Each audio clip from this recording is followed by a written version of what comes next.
वदान्याय कृष्ण प्रेम प्रदायते कृष्णाय कृष्ण चैतन्य नाम्ने गौरत्विषे नमः। हरे कृष्णा हरे कृष्णा। अगर आप सब भक्तों को प्रसाद में थोड़ी विघ्न पड़ी, जल्दी जल्दी आपको खत्म करना पड़ा या शायद कोई भक्त नहीं भी खा पाए तो मैं क्षमा चाहता हूँ। फिर भी अगर आप पीछे बैठ के पा सकते हो प्रसाद, है ना, और साथ साथ श्रवण भी कर सकते हो, ताकि मैं थोड़ा सा इसलिए पुश किया यात्रा कमेटी को टाइम के लिए कि आप समय से निकलेंगे तो समय से उस दिव्य स्थान का भी दर्शन कर पाएंगे जहाँ सुखदेव गोस्वामी ने परीक्षित महाराज को क्या बोला था, श्रीमद् भागवतम। और कब बोला? जब महाराज परीक्षित मृत्यु के कगार पे थे, जब उनको शाप मिला था। तो उस कथा को हम थोड़ा चर्चा करने का प्रयास करेंगे और मुख्यतः उसमें दो तीन कुछ मिसकंसेप्शन भी रहते हैं जो हमने टीवी में देखे रहते हैं या सुने रहते हैं, लेकिन प्रभुपाद जी तात्पर्य से स्पष्टता मिलती है। तो मैं रिक्वेस्ट भी कर रहा था, एक कॉर्डलेस माइक प्रभु जी की साइड और एक माता जी की साइड रख सकते हो, और आगे वाले एक बार सर्कुलेट कर जब मैं आपसे प्रश्न पूछूंगा तो, ठीक है ना। तो तीन मुख्य मेरे चर्चा के विषय रहेंगे। पहला श्रीमद् भागवतम की महिमा, दूसरा भागवतम का प्राकट्य, और तीसरा महाराज परीक्षित का चरित्र बेसिकली। इनफैक्ट दूसरा महाराज परीक्षित का चरित्र, उनके कार्यकलाप इत्यादि, और तीसरा श्रीमद् भागवतम का प्राकट्य। तो एक बहुत सुंदर स्तव सनातन गोस्वामी पाद ने, आप देख पा रहे हैं इसको? तो मेरे को हिंदी में इसके लिरिक्स मिल नहीं पाए थे, तो इसलिए इंग्लिश में लिखा। आप मेरे पीछे पीछे गा सकते हैं कि श्रीमद् भागवतम के बारे में सनातन गोस्वामी ने अपने श्री कृष्ण लीला स्तव नामक पुस्तक के अंदर ये प्रार्थनाएं लिखी हैं श्रीमद् भागवतम के। सर्वशास्त्राब्धि पीयूषा सर्ववेदैक सत्फला सर्व सिद्धांत रत्नाढ्य सर्वलोकैक दृक्प्रदा सर्वभागवत प्राण श्रीमद् भागवत प्रभो कलिध्वंतोदितादित्य श्री कृष्ण परिवर्तिता। सनातन गोस्वामी श्लोकों के अंदर कह रहे हैं कि सभी शास्त्रों का आप सार हैं। जो शास्त्र है अवधि सागर के समान है, और उनका ये सार है सर्व वैदिक सत्फला, सारे वेदों का एकमात्र जो है ये सत्य फल है। सर्व सिद्धांत रत्नाढ्य, सारे सिद्धांतों में रत्न शिरोमणि हैं, और सर्वलोकैक दिक्प्रदा, और सभी लोगों को दिशा प्रदान करने वाले हैं। सर्व भागवत प्राण, सभी भक्तों के प्राण हैं। हे श्रीमद् भागवत प्रभु, हे प्रभु कि हे श्रीमद् भागवतम आप हमारे स्वामी हैं। कलि ध्वांत उदित आदित्य, और कली के प्रकट होने पर कली को नष्ट करने के लिए इस कलयुग, हम कौन से युग के अंदर बैठे हैं अभी? कलयुग के अंदर है या कौन से सतयुग में अभी? तो कलयुग में कुछ कलमश है या नहीं है? तो बहुत सारी तकलीफें हैं कलयुग के अंदर। कली ध्वांत उदित आदित्य, तो इस कली के उन कलमशों को, बच्चे थोड़ा शांत रहेंगे। कली ध्वांत उदित आदित्य, तो ये आदित्य मतलब सूर्य के समान जो प्रकट हुए हैं, श्री कृष्ण परिवर्तिता, और श्री कृष्ण को प्रदान करने वाले हैं। परमानंद पाठाय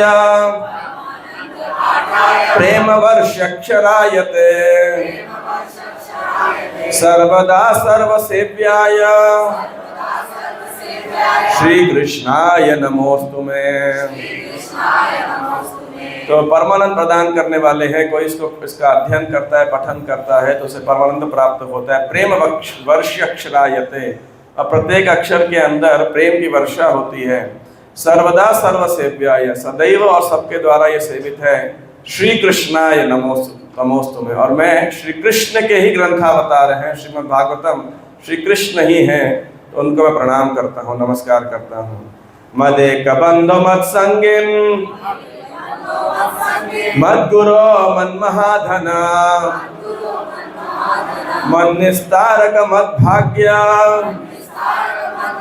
मद आनंद नमोस्तुते।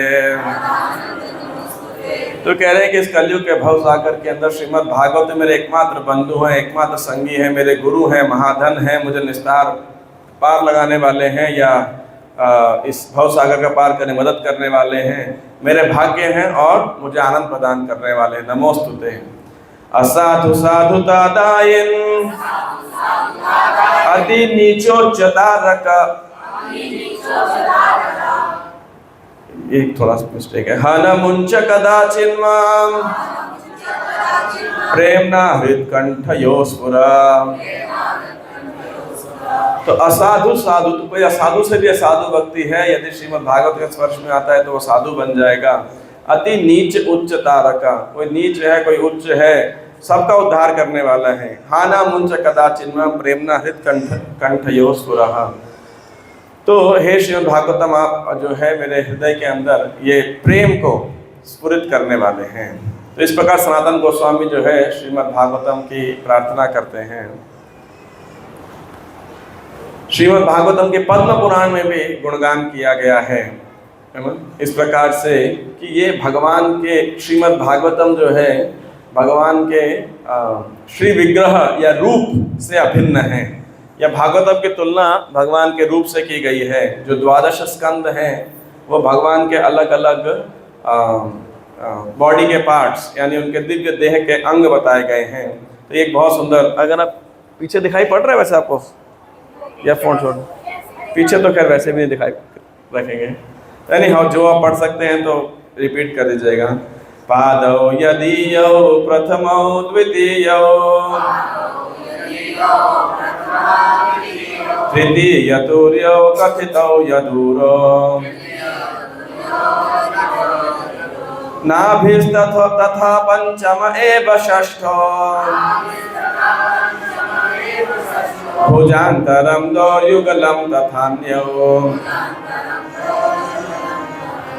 कंठस्तु राजन् नवमो यदीयो मुखारविन्दं दशमः प्रफुल्लम् एकादशो यस्य ललाटपट्टम् शिरोऽपि तु 12 एव भाति तमादिदेवं करुणानिधानं तमालवर्णं सुहितावतारम् अपार संसार समुद्र सेतुम् भजामहे भागवत स्वरूपम्। तो पहले जो 2 स्कंध हैं, पादौ यदीयो प्रथमो द्वितीयो, तो भगवान के 2 चरण कमल की कंपैरिजन किससे किया गया है? पहले और दूसरे स्कंद से। तृतीय तुर्यो कथितो यदूरु, और जो तीसरा स्कंद है और चौथा तृतीय तुर्यो, तो ये भगवान के 2 उरु थाइस जंघा के समान है। नाभिस तथा पंचम एव षष्ठो, और जो नाभि है वो और कटी जो प्रदेश है भगवान का वो है पंचम और षष्ठ स्कंद है। और जो 2 भुजाएं हैं वो क्या है? 7th और 8th। और 9वां स्कंद क्या है? कंठ। मुखारविंदम दशमः प्रफुल्लम, और जो भगवान का सुंदर प्रफुल्लित मुख है वो कौन सा स्कंद है? 10th स्कंद। और 11 क्या है? भगवान का ललाट पट्टम, भगवान का जो ये 4 हेड, और शिरोऽपि तु 12 एव भाति, और जो भगवान का सिर या कैसे भगवान का जो मुकुट है वो है 12 स्कंध। तमादिदेवं करुणानिधानं तमालवर्णं सुहितावतारम् अपार संसार समुद्र सेतुं भजामहे भागवत स्वरूपम।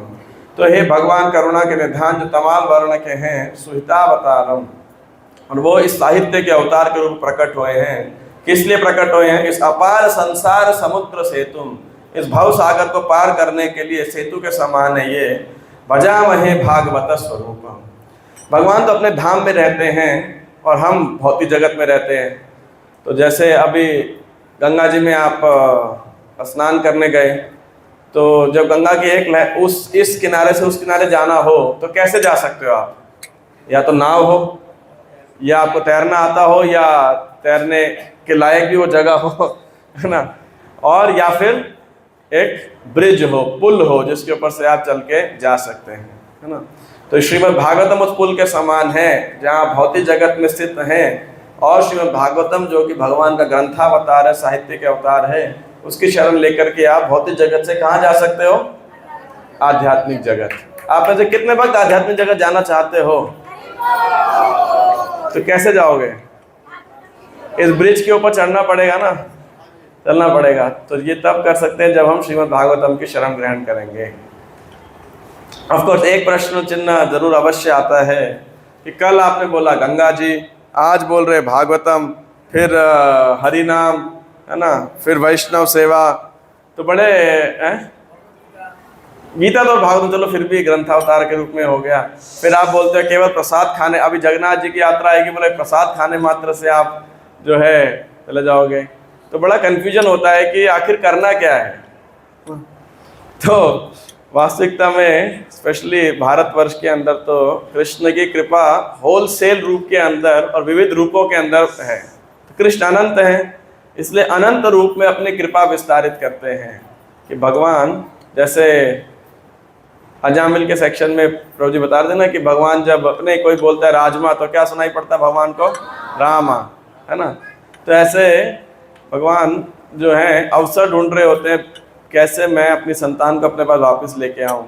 तो भगवान अनंत हैं और एक तरीके से देखा जाए तो अनंत रूपों के अंदर ही अपना विस्तार करते हैं, जिसके द्वारा किसी न किसी रूप से तो किसी न किसी फॉर्म से बद्धजीव आकर्षित हो जाए और उनके पास वापस आ सके।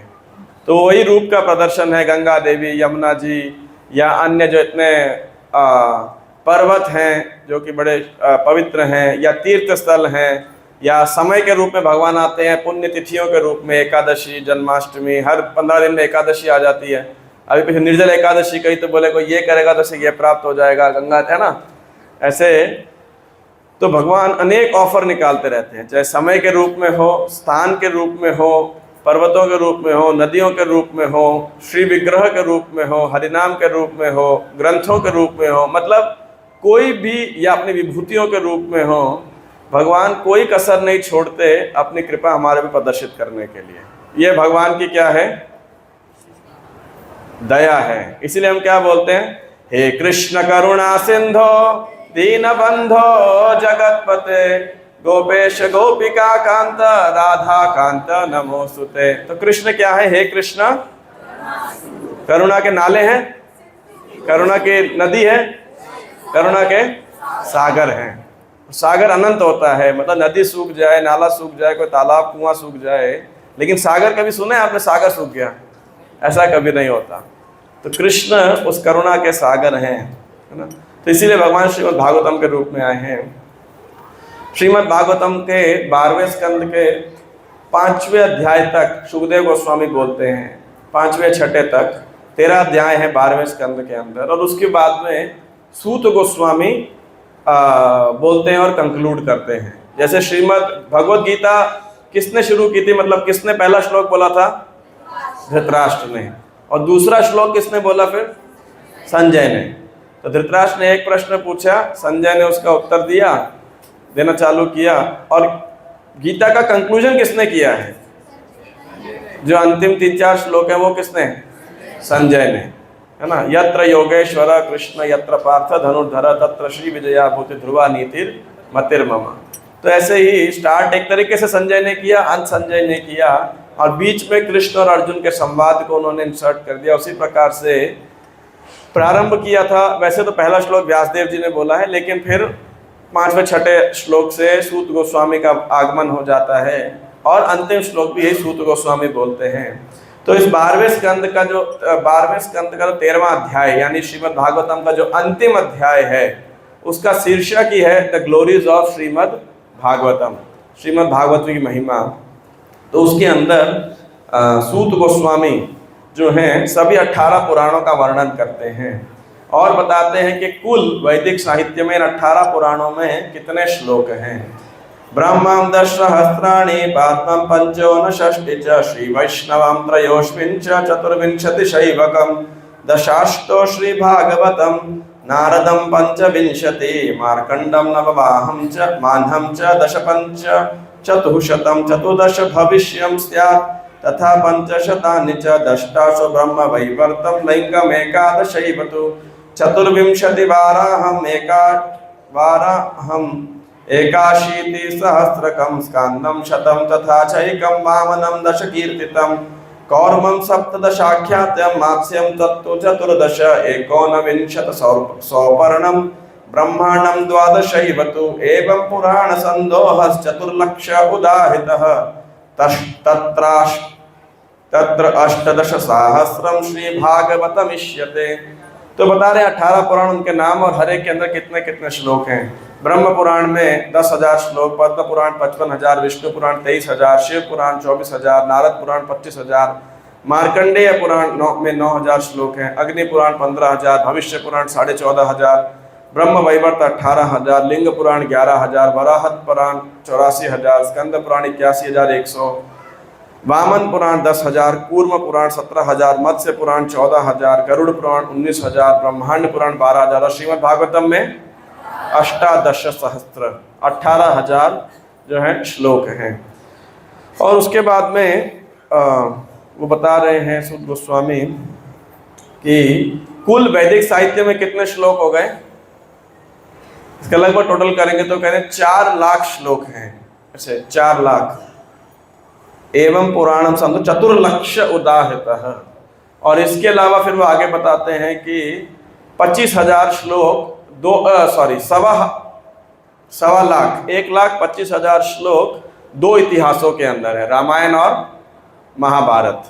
रामायण में कितने श्लोक हैं वाल्मीकि रामायण में? हाँ, लगभग 25,000, मोटा मोटी है, लगभग 24-25,000।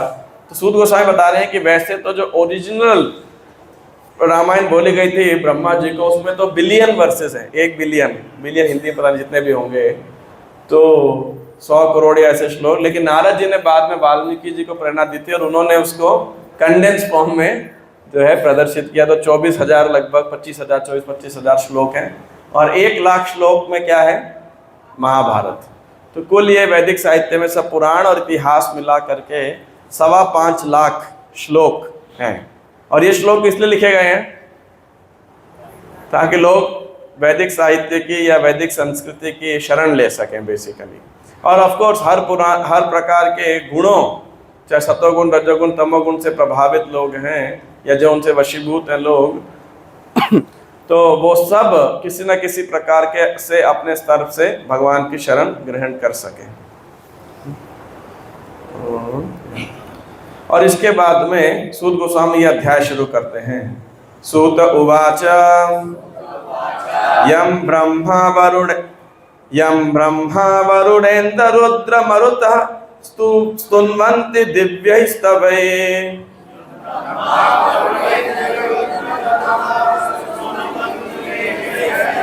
वेद हि सांग पदक्रमोपनिषद गायन्ति यम सामगः।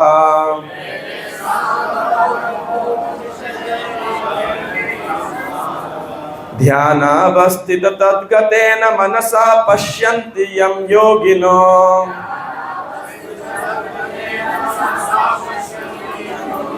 यस्यांतं न विदुः सुरासुरगणा देवाय तस्मै नमः।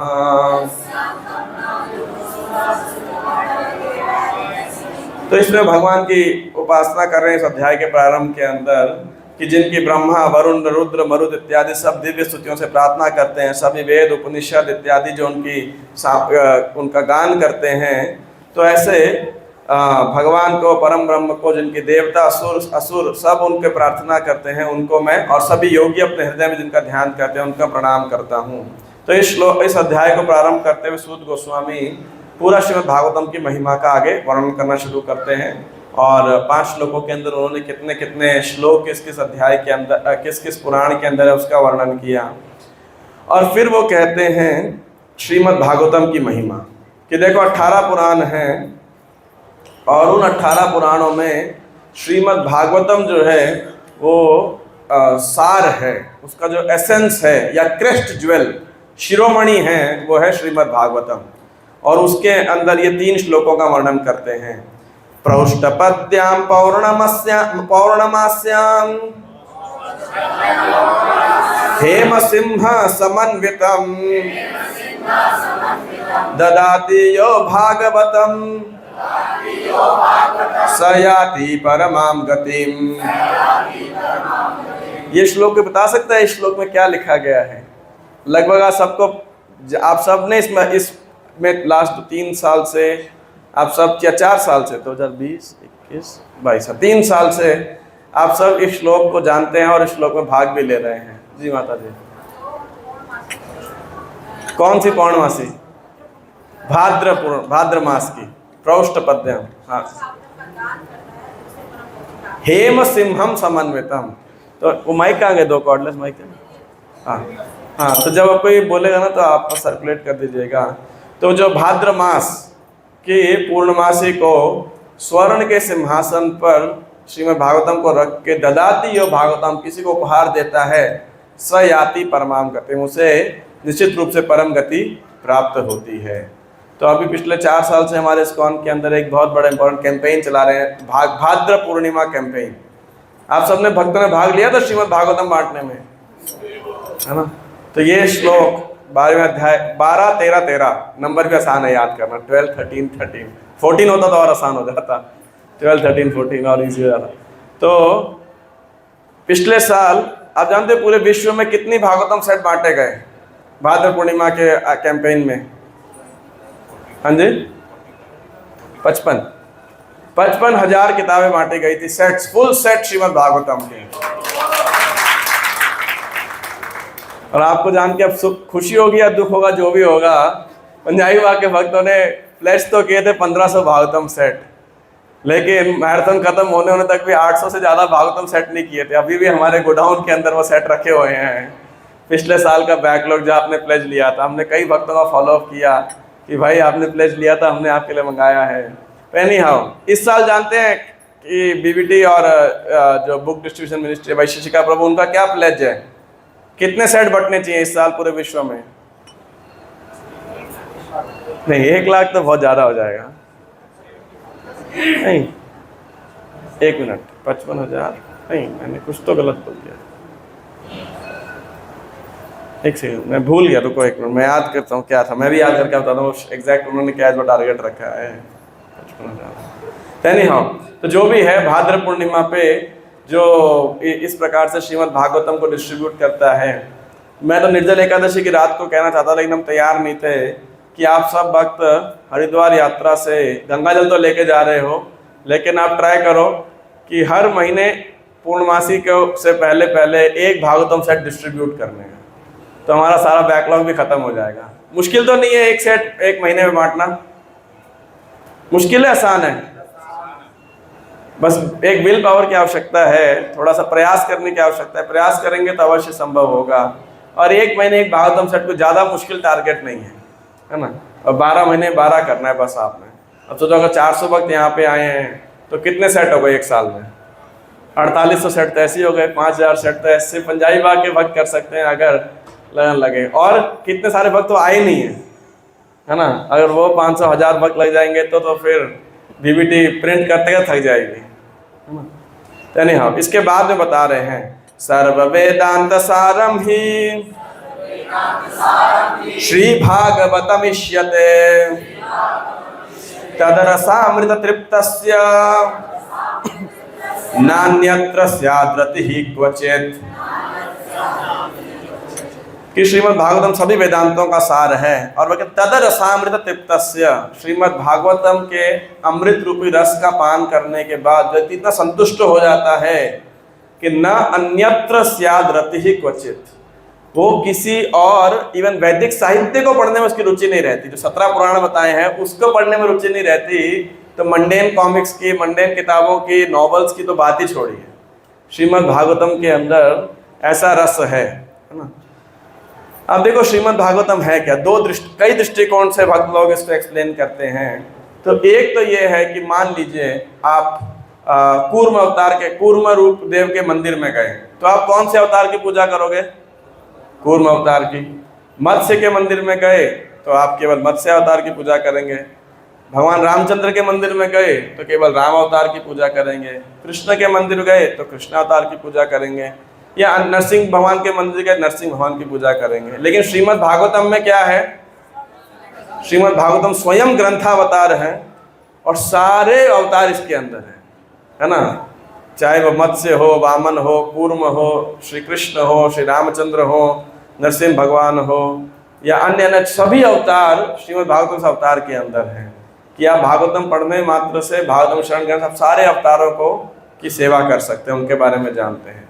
इतना ही नहीं, नरसिंह भगवान के मंदिर में आप जाएंगे तो आपको कौन से भक्त मिलेंगे?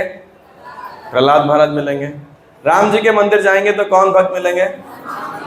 हनुमान जी मिल जाएंगे, लक्ष्मण मिल जाएंगे, सीता देवी मिल जाएंगे, ठीक है कि नहीं, है ना। और कहीं ज़्यादा हुआ तो भरत मिल जाएंगे, शत्रुघ्न मिल जाएंगे, सुग्रीव होंगे, और कोई और हो जाएगा, विभीषण हो जाएंगे। ज़्यादा कोई बड़ा अगर क्षेत्र है तो, मंदिर है तो ज़्यादा विग्रह होंगे। और वामन देव का मंदिर होगा तो कौन मिलेगा? बलि महाराज मिल जाएंगे, है ना। तो लेकिन श्रीमद् भागवतम में सारे अवतार भी हैं और सारे भक्त भी हैं। ध्रुव महाराज भी यही हैं, कपिल देव भी यही हैं, कर्दम मुनि भी यही हैं, पृथु महाराज भी यही हैं, शिव जी भी यही हैं, नारद जी भी यही हैं, ब्रह्मा जी भी यही हैं, यमराज भी यही हैं, है ना। और सब आप देखिए, भगीरथ मुनि भी श्रीमद् भागवतम के अंदर है, गंगा देवी भी श्रीमद् भागवतम के अंदर है, तो गंगा के तट पे श्रीमद् भागवतम बोला गया है। तो श्रीमद् भागवतम कंप्लीट है अपने आप में, है ना। विदुर जी यही है, मैत्रेय मुनि है, सुखदेव गोस्वामी है, सूत गोस्वामी है, शौनक आदि ऋषि है, महाराज परीक्षित है, युधिष्ठिर महाराज है, पांडव है, सब, भीष्म देव है, कुंती महारानी है, सब श्रीमद् भागवतम के अंदर है। तो आप देख सकते हैं कि भागवतम इतना सुंदर सोर्स है, भगवान का साहित्यिक अवतार है भगवान से जुड़ने के लिए। दूसरा, अब कोई ये सोच सकता है, अरे क्या वही अवतार, वही भगवान, वही एक ही लीला होगी? नहीं, है ना, बोरिंग होगी शायद। लेकिन यदि आप देखेंगे श्रीमद् भागवतम में, तो भागवतम बहुत ही रुचिकर है, इंटरेस्टिंग है, बहुत ही इंटरेस्टिंग है श्रीमद् भागवतम। क्यों? खासकर कृष्ण लीला तो जब आती है, लेकिन भगवान के जितने भी अवतार हैं सब अलग अलग स्टंट्स करते हैं, अलग अलग तरीके से असुरों का विनाश करते हैं, है कि नहीं। आप देखो, अगर नरसिंह भगवान के ऊपर एक मूवी बनाई जाए, मान लो कैसे हिरण्यकशिपु का वध किया, अगर प्रॉपर एनिमेशन वगैरह के साथ में, तो आप में से कितने लोगों को लगता है कि उस मूवी को ऑस्कर अवार्ड विनिंग मूवी होगी? बस आप सोचो, जो डिस्क्रिप्शन है उसके अंदर, इतना जबरदस्त डिस्क्रिप्शन है ना। आप सोचो स्टोरी लाइन भी कैसे होगी। इतना शक्तिशाली पिताजी है, तपस्या भी करी तो मतलब भूतपूर्व तपस्या, है ना। और पूरा ब्रह्मांड उस व्यक्ति से डर रहा है, मतलब विलेन भी ऐसा हो तो पिक्चर का विलेन भी हिरण्यकशिपु जैसा होना चाहिए कि हर कोई उससे डरता है। और उसी के घर के अंदर एक छोटा सा लड़का है जो बिल्कुल निडर है, निर्भीक है ना। आप सोचिए, और उसके बाद में उसी को मारने के लिए क्या है, कौन प्रकट होते हैं? नरसिंह भगवान। हीरो भी आता है ना, तो अलग अलग एंट्री लेके आता है, खंबे से प्रकट होकर आए। आप सोचिए, तो विशेष ऐसे जब कृष्ण भगवान आते हैं तो उनकी लीला में तो आप देखिए हर चीज है। पैदा कहाँ हुए? जेल के अंदर, सनसनीखेज एंट्री एकदम उसके बाद, है ना। और उसके बाद में पैदा होते ही उनको वाटर पार्क में जाना था, तो यमुना जी से क्रॉस करते करते कहाँ पहुँचे? वसुदेव जी कहाँ लेके गए उन्हें? नंदगांव, गोकुल नंदगांव लेकर के गए, नंद महाराज के भवन के अंदर। और उसके बाद में आई थिंक 6 दिन के थे भगवान, तो पूतना उनको लेके जाने लगी। और फिर तृणावर्त आया तो वो आसमान में लेके गया। तो आप देखिए, हर असुर का भगवान ने अलग तरीके से वध किया।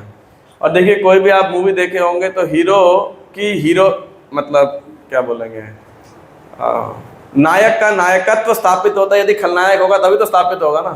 तो विलेन जो होता है एक बहुत इंपॉर्टेंट रोल प्ले करता है मूवी के अंदर, हीरो को हीरो के रूप में स्थापित करने के लिए। यदि विलेन ना हो तो हीरो की भी कोई वैल्यू नहीं है ना। और दूसरा, हीरो की वैल्यू कौन बढ़ाता है? हीरोइन। अगर ये 2 एलिमेंट ना हो किसी पिक्चर के अंदर तो पिक्चर बिल्कुल फ्लॉप है कि नहीं। और कृष्ण लीला में तो विलेन है एक से एक। कंस से तो मतलब रोज, मामा जी थे तो कृष्ण के रोज खिलौने भेजा करते थे, चलो भाई आज केशी, आज प्रलंबासुर, आज बकासुर, अघासुर। और हर नए स्टाइल से भगवान उस खिलौनों के साथ खेलते थे, है ना।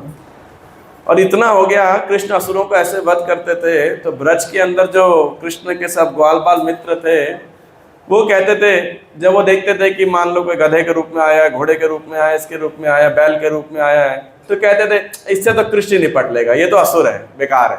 असली वाला हो तो फिर भी हम लड़ने के लिए आएंगे, असुर तो ऐसे ही मर जाते हैं सब। फिर कृष्ण इतनी सहजता से उनका वध करते थे। वैष्णव महाराज कहते हैं कि जैसे थर्मोकोल बॉडी है, एक बच्चे थर्मोकोल का सूत्र तोड़ना भाई मुश्किल काम थोड़ी है उसके लिए। तो ऐसे ही ग्वाल बाल में असुर तो रोज का खेल था उनका, है ना। तो इस प्रकार से आप देखिए। और उसके बाद में हीरोइन तो ब्रज की गोपांगनाएं हैं, कृष्ण की रासलीला है। और उसके भी बाद जितनी भगवान ने कितनी शादियां करी, 16,108। और एक भी विवाह ऐसे नहीं था तो बड़े शांति से, बड़ी आसानी से, बिना स्टंट के, बिना किसी थ्रिलर के वो पूरा हुआ हो, है कि नहीं। चाहे वो रुक्मिणी के साथ हो, जामवती हो, सत्यभामा हो, कालिंदी हो, सत्या हो, और मित्रवृंदा हो, भद्रा हो, जितनी भी रानियां थे कृष्ण की पटरानियां। तो और उसके बाद में पॉलिटिक्स है उसके अंदर, कृष्णा के लीला में कहाँ पे, महाभारत तो पूरा पॉलिटिक्स ही है। मगर दिल्ली में संसद भवन होना, पॉलिटिकल होना बिल्कुल सही है। भगवान ने भी यहीं आके पॉलिटिक्स किया था, हस्तिनापुर में भगवान जो है, तो भगवान शांति दूत बन के आए थे। तो कहने का अर्थ है कि श्रीमद् जो है ये भौतिक दृष्टि से भी अगर देखा जाए, केवल एक लिटरेचर की दृष्टि से, स्टोरी लाइन की दृष्टि से भी ये इतना रोमांचकारी है। मतलब आप बच्चों को अगर आप ये स्टोरी सुनाएंगे बिना कोई आध्यात्मिक महत्व के, तो बच्चे लिटरली इन स्टोरीज को ऐसा रिलीज करेंगे। या आजकल जितने भी छोटा भीम और पता नहीं क्या क्या जो भी पोकीमैन वगैरह आते हैं वो सबको भूल जाएंगे, है ना। ऐसा है, अगर ये स्टोरीज माँ बाप अच्छे तरीके से बच्चों को या टीचर्स बताएंगे तो बच्चे इतना रिलीज करेंगे उसे, है ना। और अगर इसके ऊपर मूवीज, कार्टून्स, बुक्स ये सब हो तो और भी बच्चे तो मतलब भागवतम पढ़ के सब कुछ सीख जाएंगे प्रैक्टिकली, ऐसा है। तो ये दो दृष्टिकोण से भी हम श्रीमद् भागवतम का अप्रोच कर सकते हैं। इसके बाद में ये मैंने स्टार्टिंग में ही पहला श्लोक जब ओरिएंटेशन में बोला था तो यही बोला था, निम्नगानाम यथा गंगा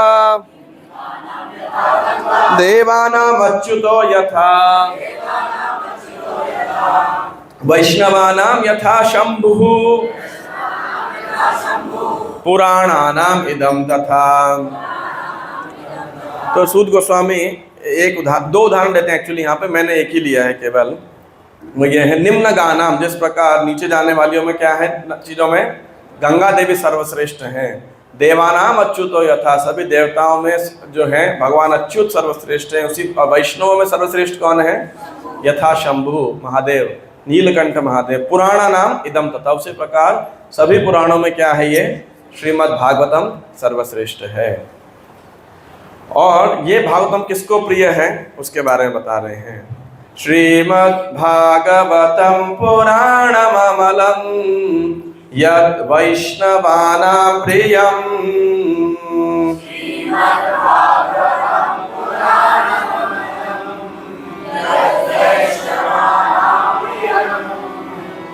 यस्मिन् पारं हंस्यम् एकममलं ज्ञानं परं गीयते।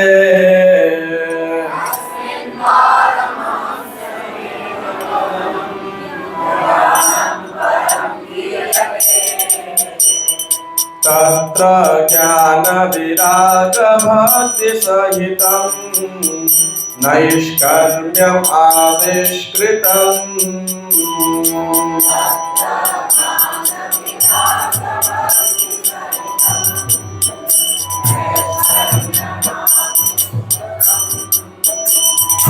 तत्शृण्वन् सुपठन् विचारन् परो भक्त्या विमुच्येत नरः।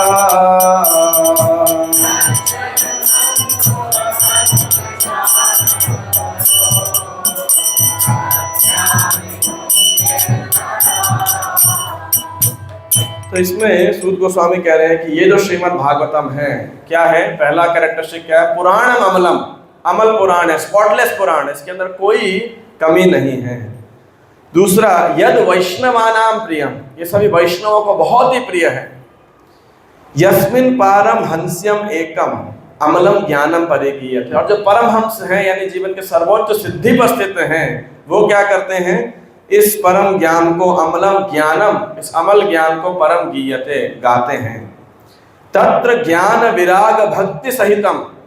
तो इसमें 3 विषय दिए, ट्रांसेंडेंटल नॉलेज, दिव्य ज्ञान, वैराग्य विराग, और तीसरा क्या है, भक्ति सहितम भक्ति। ये 3 श्रीमद् भागवतम के मुख्य विषय हैं। और ऑफ कोर्स सर्वश्रेष्ठ प्रमुख विषय क्या है, भक्ति, है ना।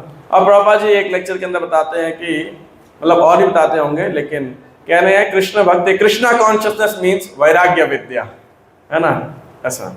तो नैष्कर्म्यम आविष्कृतम, और ये क्या प्रदान करने के लिए है, ये नैष्कर्म्यम व्यक्ति को भौतिक कार्यों से विमुच है, दूर करने के लिए, छुटकारा प्राप्त, मुक्त करने के लिए। तत्शृण्वन् सुपठन विचारण परो, यदि कोई इसको सुनता है, सुपठन ध्यान अच्छे से पढ़ता है, विचारण परो, और इस पे मेडिटेट करता है, विचार करता है, तो क्या है, भक्त्या विमुच्येत नरः, निश्चित रूप से वो व्यक्ति क्या हो जाएगा, मुक्त हो जाएगा। श्रीमद् भागवतम की, इसलिए जो है वैष्णवों को बहुत प्रिय है।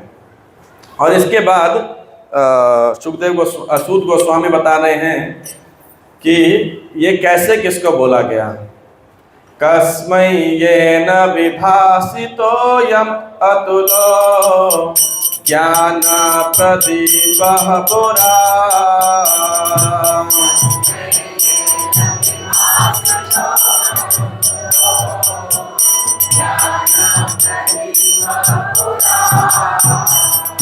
तद्रूपेण च नारदाय मुनये कृष्णाय तद्रूपिणा।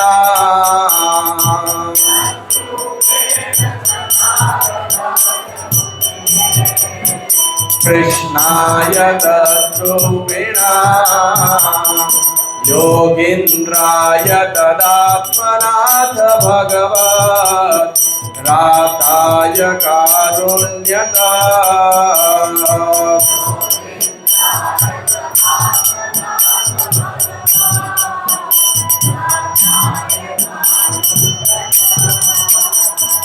तच्छुद्धं विमलं विशोकममृतं सत्यं परं धीमहि।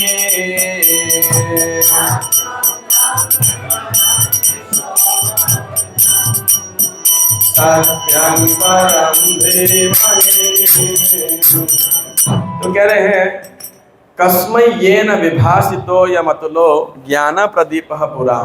सत्यम परम धीमहि, मैं ध्यान करता हूँ किसके ऊपर, परम सत्य के ऊपर ध्यान करता हूँ, जो कि विमलम विशोकम अमृतम, जो है वो पूर्ण रूप से कष्ट और मृत्यु से, अमृतम विशोकम, शोक से मतलब उनके अंदर कोई शोक नहीं है और मृत्यु नहीं है, और विमलम, और बिल्कुल विमलम मतलब शुद्ध, स्वच्छ है, शुद्ध है। और जिन्होंने पर्सनली व्यक्तिगत रूप से उस परम सत्य ने ये ज्ञान किसको दिया, ये दिव्य ज्ञान, ज्ञानः प्रदीपः पुरा, पुरातन काल में किसको दिया ये ज्ञान, तद रूपेण, सबसे पहले किसको दिया, ब्रह्मा जी को दिया उन्होंने। अब ब्रह्मा जी ने क्या किया, इस ज्ञान को किसको दिया, तद रूपेण च नारदाय मुनये, उन्होंने, ब्रह्मा जी ने दिया नारद मुनि को, और नारद मुनि ने किसको दिया, कृष्णाय तद्रूपेणा। कृष्णाय, कृष्णाय कौन है यहाँ पे, श्री कृष्ण द्वैपायन व्यास, जो कि स्वयं भगवान के रूप है। नारद जी ने व्यासदेव जी को दिया, और व्यासदेव जी ने किसको दिया, योगींद्राय। कौन है योगींद्र, श्री सुखदेव गोस्वामी, बिल्कुल योगियों में, ब्रह्म बचपन से क्या मतलब गर्भावस्था में मुक्त जीव है जो, योगींद्राय तदात्मनाथ। और उन योगींद्र श्री सुखदेव गोस्वामी ने किसको दिया, भगवत राताय। कौन है भगवत रात, श्री परीक्षित महाराज। और किस लिए दिया, कारुण्यतस, करुणावश उन्होंने ये ज्ञान प्रदान किया। तत्शुद्धम विमलम विशोकम। तो श्रीमद् भागवतम किसने किसको दिया, भगवान श्री कृष्ण ने दिया ब्रह्मा जी को, ब्रह्मा जी ने नारद जी को तदरूपिणा, और नारद जी ने श्रील व्यासदेव जी को, और व्यासदेव ने सुखदेव गोस्वामी को, और सुखदेव गोस्वामी ने महाराज परीक्षित को। तो इस प्रकार श्रीमद् भागवतम की, विदिन श्रीमद् भागवतम और श्रीमद् भागवतम के बाहर अनेक प्रकार से जो है महिमा बताई गई है, महिमा बताई गई है जो है इस श्रीमद् भागवतम की। तो अब इस श्रीमद् भागवतम के विषय में कि ये है भागवतम, कितने स्कंद है श्रीमद् भागवतम में, और श्लोक और अध्याय 335 चैप्टर्स हैं उसके अंदर, 12 स्कंद, 335 चैप्टर और 18,000 श्लोक हैं।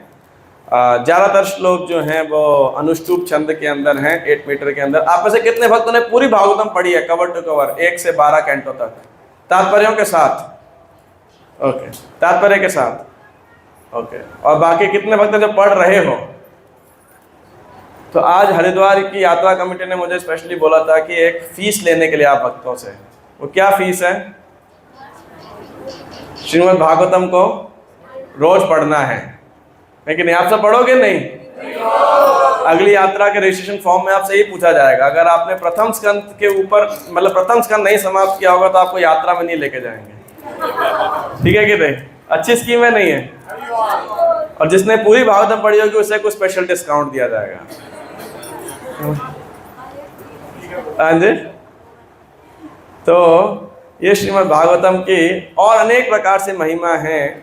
और कलयुग के अंदर कलौ नष्ट दृशाम एष पुराण अर्थ अधुनोदितः, श्रीमद् भागवतम सूर्य के समान प्रकट हुए हैं। कैसे प्रकट हुए उस लीला का भी हम चर्चा करते हैं। तो सूत गोस्वामी इत्यादियों ने प्रश्न किया कि कैसे व्यासदेव जी को प्रेरणा प्राप्त हुई नारद ये भागवतम संकलन करने की, और कैसे ऐसे हुआ कि जो शुकदेव गोस्वामी हैं, जो कहीं भी केवल गाय दुहने जितने समय तक रुकते हैं, वो ऐसे कैसे राजा रूपी महाराज परीक्षित को मिले और 7 दिन तक उनके साथ रहे। उनको बड़ा आश्चर्य हुआ कि मतलब एक तो राजा के घर ऐसे निष्किंचन भक्ति को जाने के लिए और 7 दिन उसके साथ रहने के लिए, तो ऐसा कैसे हुआ? तो ये उन्होंने जो है लीला ये प्रश्न पूछा, और उसके उत्तर में सूत गोस्वामी पूरा प्रथम स्कंद बताते हैं। और जो 12वां अध्याय आएगा प्रथम स्कंद में, उसमें महाराज परीक्षित का जन्म होता है। 7वें अध्याय में वर्णन आता है कि कैसे गर्भ के अंदर अश्वत्थामा के ब्रह्मास्त्र से भगवान ने परीक्षित महाराज की रक्षा की थी। मेरे को एक चीज़ लग रही थी, अगर पीछे की लाइट भी ऑन कर सकते हो ना तो थोड़ा ज़्यादा वक्त मतलब जगे रहेंगे। तो इधर भी है क्या लाइट? तो महाराज परीक्षित का जन्म दिव्य, आप सोचिए, जिसको गर्भ में भगवान के दर्शन हुए, भगवान ने स्वयं आके रक्षा की, तो इसलिए उनका नाम था परीक्षित। तो सब जगह देख रहे थे कौन है। वैष्णव महाराज बताते हैं वो जब भी घर से बाहर निकले बस यही देख रहे थे, वो अंकल कौन थे जो घर में मिले थे मुझे, वो अंकल कौन थे जो घर में मिले थे, है ना।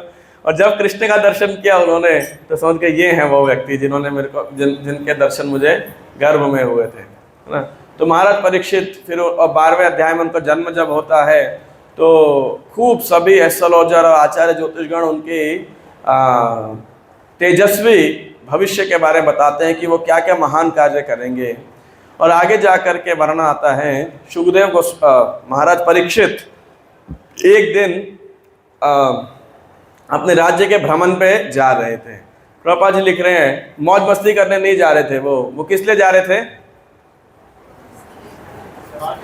हाँ जी, शिकार के लिए नहीं जा रहे थे, अपने राज्य का अवलोकन करने जा रहे थे, निरीक्षण करने जा रहे थे कि सब कुछ सुचारू रूप से है कि नहीं है। तो जा रहे थे और जितने भी मतलब स्टेट, सिटी, गांव वगैरह सब आ रहे थे। तो एक जगह बड़ा अजीबोगरीब दृश्य देखा उन्होंने। क्या दृश्य था वो? कि एक व्यक्ति राजा का रूप धारण करके, काला सा गंदा सा, लेकिन वस्त्र सारे राजा के डाले हुए, जैसे कि कल ड्रामा में आपने देखा ना, मतलब राजा का, या वैसे यमराज नहीं है या राजा नहीं है लेकिन वस्त्र ऐसे राजा का डाला रहता है। तो वो व्यक्ति ऐसे राजा का वस्त्र डाल करके और क्या कर रहा है, एक गाय और एक बैल है और उस बैल का 3 पैर तोड़ दिया है और एक पैर पे वो बैल खड़ा है और उस गाय और बैल के जोड़े को वो जो मतलब राक्षस तो नहीं, शूद्र था, वो क्या कर रहा था, मार रहा था। और गाय के आंखों में आंसू है, बैल के आंख में आंसू। तो महाराज परीक्षित ये दृश्य देख करके कह रहे कि राज्ञा कृष्णानुवर्तिनाम, क्या कृष्ण के अनुसरण करने वाले, कृष्ण की आज्ञा का पालन करने वाले क्या कुरुवंश के राजा समाप्त हो गए हैं? जो मेरे राज्य में ऐसे दृश्य चल रहा है, तुरंत उन्होंने अपना तलवार निकाल लिया, है ना, उस शूद्र का वर्णन कर, उस शूद्र का वध करने के लिए। और भारत में इतने शक्तिशाली थे, तुरंत। ऐसा नहीं था पहले FIR होगी, फिर केस होगा, फिर कोर्ट में जाएगा, फिर अगली डेट मिलेगी, वैसा जुडिशरी नहीं था। ये एकदम परफेक्ट इमीडिएट जुडिशरी, तुरंत तलवार निकाल लिया। लेकिन तलवार निकाल लिया इसका वध करने के लिए। हालांकि रूप रंग से, उसकी वेशभूषा से परीक्षित महाराज तुरंत समझ गए थे कि ये व्यक्ति कौन है। ये व्यक्ति स्वयं राजा बनने के लिए आया है। नहीं तो आप बताओ, किसी की हिम्मत है एक राज्य में राजा के रहते हुए वो राजा का वेश धारण कर ले? आप सोचिए, है कि नहीं? तो वो समझ गए कि ये व्यक्ति शासन करने के लिए, यानी अब ये राज्य संभालने के लिए आया है, मतलब पूरा ईर्ष्यालु है, परीक्षित टेक ओवर करने के लिए आया है। लेकिन परीक्षित महाराज रत्ती भर भी भयभीत नहीं हुए, तुरंत तलवार निकाल लिया उसका वध करने के लिए। अब लेकिन जजमेंट का एक तरीका है ना भाई, जब तक जो विक्टिम है, विक्टिम को हिंदी में क्या बोलेंगे? वादी, वादी, वादी बोलते हैं ना, गवानी, पीड़ित, पीड़ित, पीड़ित, जो पीड़ित है, या वैसे भाषा में वादी है, जो मतलब कंप्लेनेंट, कंप्लेनेंट को हिंदी में बोलते हैं वादी। तो उसको अपना देना पड़ेगा कि भाई फलाने व्यक्ति ने मेरे साथ ये दुष्कर्म किया है, ये उसने पिटाई किया है, या चोरी की है, कुछ किया है। अब जब पीड़ित बोलेगा ही नहीं कि इसने किया, तो फिर कोई कैसे सजा दे देगा? तो राजा ने, परीक्षित महाराज ने पूछा उस बैल से कि तुम्हारी हाल किसने किया है, बताओ बस, और डरो मत बिल्कुल भी, है ना। कई बार क्या होता है, उसको दबा देते हैं, सही बताओगे तो तुमको कुछ करेंगे। तो महाराज परीक्षित राजा थे, बिल्कुल बोलो डरो मत, है ना। ऐसा कोई है ही नहीं कि पांडवों के वंश में के सामने ऐसी बात करो जीवित रह सके। और ये तो बैल थे धर्म के रूप में, नहीं सॉरी, धर्म थे बैल के रूप में। तो ये कहने लगे कि नहीं नहीं, कष्टों के बारे में तो अलग अलग मत हैं, फिलॉसफी हैं। कोई बोलता है ये काल के प्रभाव से है, तो कोई बोलता है कि ये देवताओं के प्रभाव से है, कोई बोलता है ग्रह के प्रभाव से है, कोई बोलता है कि अपने पुराने कर्मों के अनुसार है, कोई बोलता है ये भाग, ये ऐसे ऐसे करके वो कई। तो आप खुद ही जजमेंट कर लो भाई, किसने मेरी हाल की है। क्यों? क्योंकि पाप करने वाले को जो मतलब दुष्कर्म करने वाले को जो पाप लगता है, वही पाप किसको लगता है? उसका विज्ञापन करने वाले को, है ना। जैसे मान लीजिए किसी भक्त से कोई गलती हो गया, कुछ हो गया, और उसका कोई इश्तेहार छाप देता है ना, कोई विज्ञापन कर देता है कि देखो हाँ ये ऐसा ऐसा हो गया, वैसा हो गया, उस व्यक्ति को भी पाप करने का ही पाप लगता है। तो ऐसा धर्म का बड़ा गूढ़ सिद्धांत बोला उन्होंने, है कि नहीं। उनका प्रवचन तात्पर्य बताते हैं ऐसा क्यों है, क्योंकि देखिए अल्टीमेटली तो भगवान की इच्छा से सब सैंक्शन होता है। और प्रभुपाद वहाँ श्लोक नहीं कोट करते, इसका अर्थ कोट करते हैं जो ब्रह्मा जी की प्रार्थनाओं में है, ग्रेटिट्यूड वाला वर्स। तत्तेनुकंपां सुसमीक्षमाणो भुंजान एवात्मकृतं विपाकं हित्वाग्वपूर्वे विदधन् नमस्ते जीवे तयो मुक्ति पदे सदाय भाग। कि देखिए वो कह रहे हैं कि वास्तविकता में तो किसी को कष्ट आना है तो भगवान की इच्छा से हो रही है। जैसे प्रभुपाद जी के पास एक व्यक्ति आया, एक भक्त शिष्य आया, प्रभुपाद मैं भगवान के लिए सब्जी काट रहा, जैसे आप में से कई माताएं आज फल काट रही थी ना, किसी का हाथ कटा? वैसे किसी का हाथ नहीं कटा? कटा किसका है? नहीं कटा है किसी का हाथ? अच्छा वो आई नहीं, अच्छा पीछे देखो कटा है माता जी का हाथ, है ना। तो वो शिष्य ऐसे आया, देखो मैं तो भगवान के लिए सब्जी काट रही थी, फल काट रहा था, तो मेरा हाथ कट गया से दिखा रहा था। प्रभुपाद जी कह रहे आज तुम्हारी गर्दन कटनी थी, भगवान ने टोकन पनिशमेंट दिया सिर्फ हाथ काटने के लिए। तो कहने का अर्थ है कि जो भक्त होता है वो ये सोचता है कि देखिए मेरे को तो बहुत कष्ट आना था, मैंने इतने पाप कर्म किए हैं, ये तो भगवान ने कम करके टोकन पनिशमेंट दे दिया, इसलिए वो। तो ये बात जो है प्रभुपाद जी बताते हैं। और एक धर्म का सिद्धांत है कि यदि कोई व्यक्ति गलत करे तो ठीक है, उसकी सूचना देना एक बात है, लेकिन उसका विज्ञापन देना करना ये बहुत गलत है। तो हमारा जितना धर्म वो था, क्या बोलते हैं, एक्सपर्ट थे, उतने परीक्षित महाराज एक्सपर्ट थे। तुरंत उन्होंने बोल दिया कि आप ये जो है बैल के रूप में कौन हो, स्वयं धर्म हो, है ना। धर्मोसी वृष रूप दृक्, आपने बैल का रूप धारण किया। यद अधर्म कृता स्थानम सूचकस्यापि तद भवेत्, और आप धर्म का यही सिद्धांत कोट कर रहे हो कि भाई इसका विज्ञापन नहीं करना चाहिए, सूचना नहीं देनी चाहिए। तो अब महाराज परीक्षित तो अपना तलवार या धनुष बाण निकालते हैं और बस उसका, क्योंकि अब तो डिसाइड होगा कि यही कल्प्रिट है, ये कली है, और इसी ने इसके महाराज परीक्षित तो बैल तो ये बोलता है कि भाई आप अपना जजमेंट खुद कर लो, तो परीक्षित महाराज जजमेंट कर लेते हैं कि यही है जिसने वध करने के लिए तैयार है। अब जैसी तलवार निकाला महाराज परीक्षित ने, तुरंत इसने राजा का सारा वस्त्र त्याग दिया। जैसे वो कल वो कोड़ी ने त्याग दिया था ना, तो ऐसे ही वो राजा ने का सारा वस्त्र उतार दिया और मुकुट निकाल दिया, तुरंत महाराज परीक्षित के चरणों में गिर गया और बोला कि देखिए आप तो महान वंश के हैं। अब देखिए कली भी कैसे ट्रिक करता है। तो महाराज परीक्षित को प्रणाम करा और बोला कि आप देखिए मैं आपका शरणागत हूँ, अब मैं आपके शरण ग्रहण करता हूँ, और जो महान क्षत्रिय हैं उनका क्या धर्म है, शरणागत की रक्षा करना।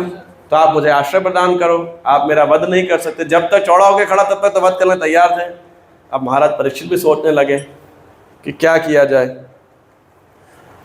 तो महाराज परीक्षित बोले कि ठीक है मैं तुम्हें मारूंगा नहीं, राज्य से दूर भाग जाओ, मेरे राज्य में नहीं रह सकते आप।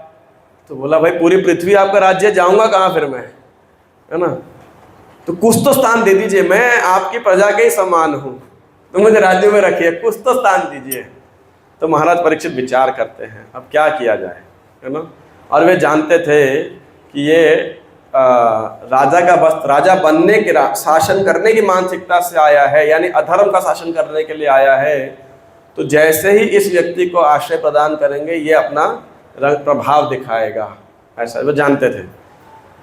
फिर मेरा आपसे प्रश्न है, अब आप माइक ले लीजिएगा, जिसको उत्तर देना हो प्रश्न से पहले भी ले सकते हो यदि आप कॉन्फिडेंट हो, कि महाराज परीक्षित ने कलियुग को क्यों शेल्टर दिया, क्या जरूरत थी महाराज परीक्षित शेल्टर देने की, कहाँ दिया ये तो आपको सबको ध्यान है। कहाँ पे दिया उन्होंने शेल्टर, 4 स्थान पे शेल्टर दिया। पहला जहाँ मांसाहार, हाँ ये पहला गलती आप लोगों ने कर दिया, जिसने स्वर्ण बोला ना, तो मैं यही सुनना चाहता था।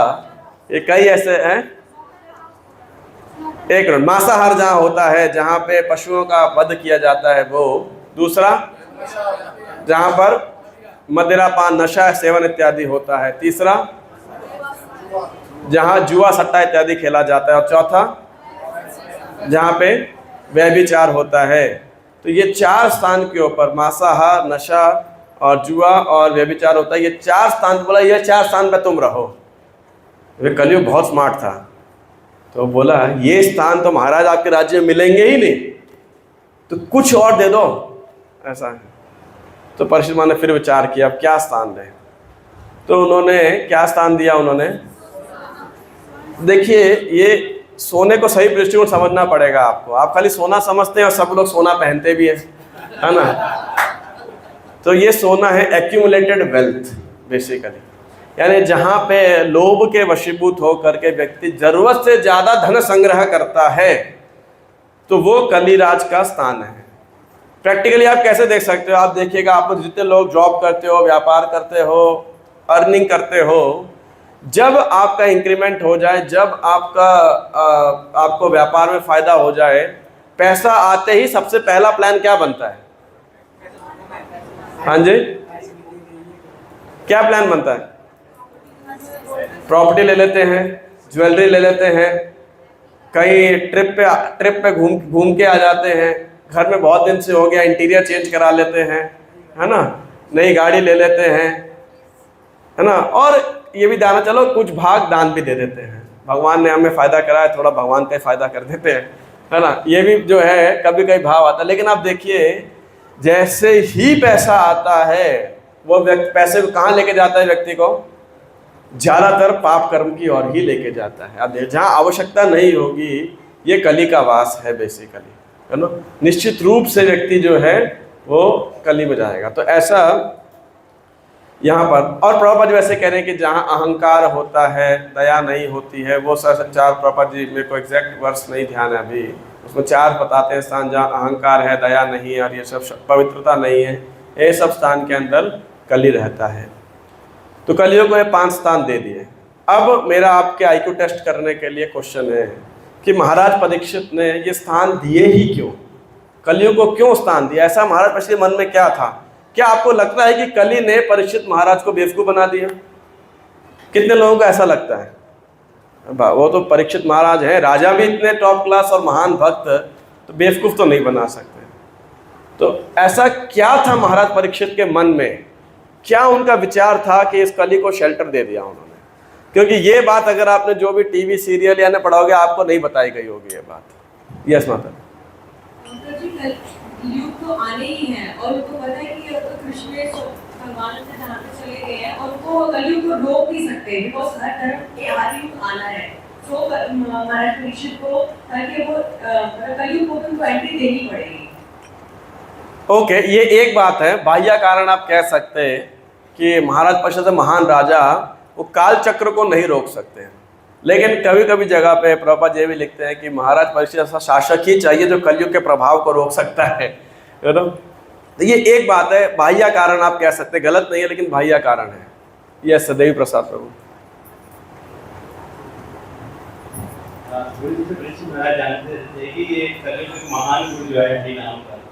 हाँ, कलयुग के 2 गुण उन्होंने इवैल्यूएट किए। जैसे कल प्रभु जी बता रहे थे ना, साधु असाधु, साधुतर साधुतर साधुतम, महत महत्तर महंतम, और ऐसे असाधु असाधुतर असाधुतम। तो महाराज परीक्षित महान सारग्राही वैष्णव हैं, सारग्राही राजा हैं।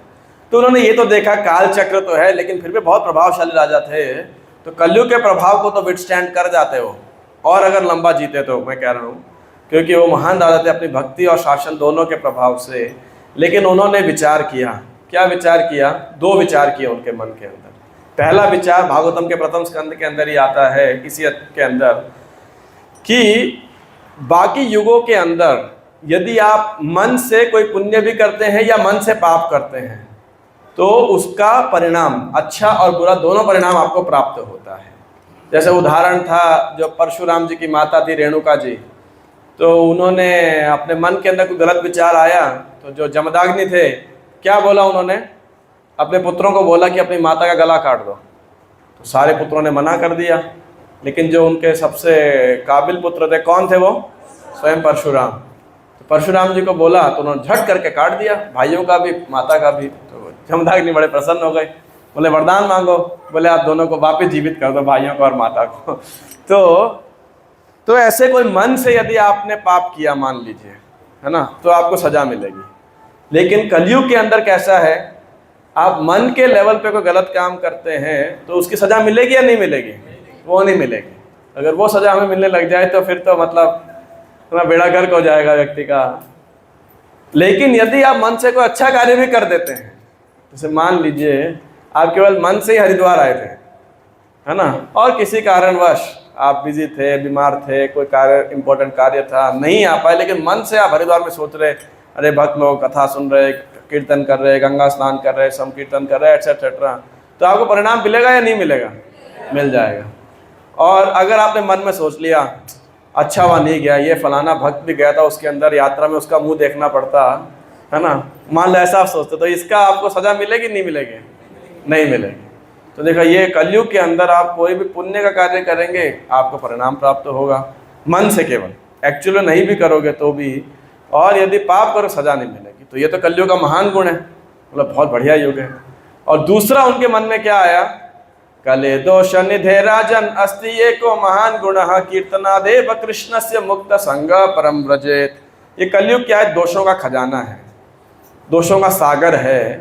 तो यहाँ क्या मिलेगा आपको? दोष मिलेंगे या अच्छाई मिलेगी? हम लोग कन्विंस हो दोष ही मिलेंगे, पक्का। तो देखिए जब दोष का सागर है, फिर दोष मिलती है तो हमारी क्या प्रतिक्रिया होती है? एक हमें क्यों दोष मिल रहा है ना, या इतना सारा प्रभाव क्यों? कलयुग है तो भाई केवल आपको यहाँ दोष ही दोष मिलेगा। प्रभु जी भक्त समाज के अंदर भी ऐसा क्यों होता है? मतलब आप सोचो इस कलयुग के अंदर भक्त समाज रह सकता है, ये बड़ा गुण है कि नहीं? तो अगर भक्त समाज में भी कली का कुछ प्रभाव आ जाता है तो उससे आश्चर्यचकित नहीं होना चाहिए। जैसे कल के आप लेक्चर सुन रहे थे तो एक मैं आपके लिए क्वेश्चन छोड़ के जा रहा हूँ, आप उस पूरे दक्ष प्रजापति के शीर्ष अध्याय को पढ़िएगा, जो भागवतम का 4 स्कंद का पहले 7 अध्याय हैं, और इसका उत्तर खोजिएगा। क्वेश्चन मेरा ये है कि देख, और ये मैंने फर्स्ट डे भी पुट किया था कि दक्ष प्रजापति असुर तो नहीं है, तो प्रजापति हैं, महान भक्त है ना, और शिव जी तो कोई क्वेश्चन ही नहीं है। अब ये पूरा झगड़ा किसके बीच का है? 2 भक्तों के बीच है कि नहीं? 2 भक्तों के बीच झगड़ा है। 4 स्कंद में एक और कथा आती है पृथ्वी और इंद्र का, दोनों वो भी भक्त हैं, वहाँ भी झगड़ा है, ठीक है ना। 3 स्कंद में आया चतुष्कुमार और जो वो आए थे 2 जय विजय द्वारपाल थे, उनके बीच में भी झगड़ा हो गया, वो भी भक्तों के बीच में ही है। तो सारी गलतफहमी, सारी मिसअंडरस्टैंडिंग, और इतना हो गया, मतलब कितना, आप सोचो कल कनखल गए थे, मतलब ऐसा खतरनाक ये युद्ध, ये वो क्या बोलते हैं, यज्ञ भूमि की बजाय रणभूमि बन गई एक तरीके से। वो हाँ, एक दूसरे को शाप दिए जा रहे हैं, फिर मार डाला, गला काट दिया, ये वो सब है ना। अब आप इसका प्रश्न उत्तर ढूंढिएगा कि ऐसा भक्त समुदाय में भी ऐसा होता है और क्यों होता है, ठीक है ना। यह सोचेगा असुर देवासुर संग्राम हो तो कोई क्वेश्चन ही नहीं है, चलो हमेशा लड़ते ही रहते हैं, लेकिन भक्तों के बीच में भी ऐसा झगड़ा भक्त समाज में भी हो सकता है, और इतने प्रतिष्ठित भक्तों के बीच में, तो मतलब हद ही हो गया है कि नहीं। Any how, side track. तो कलयुग के अंदर परीक्षित महाराज जानते थे कले दोष निधे राजन अस्ति एको महान गुण। हाँ, ये कलयुग दोषों का खजाना है, लेकिन इसमें एक महान गुण है। वो महान गुण क्या है? कीर्तनादेव कृष्ण से मुक्त संग। पर केवल भगवान का पवित्र नाम का उच्चारण करने मात्र से क्या हो जाएगा? व्यक्ति जो है शुद्ध हो जाएगा, मुक्त हो जाएगा।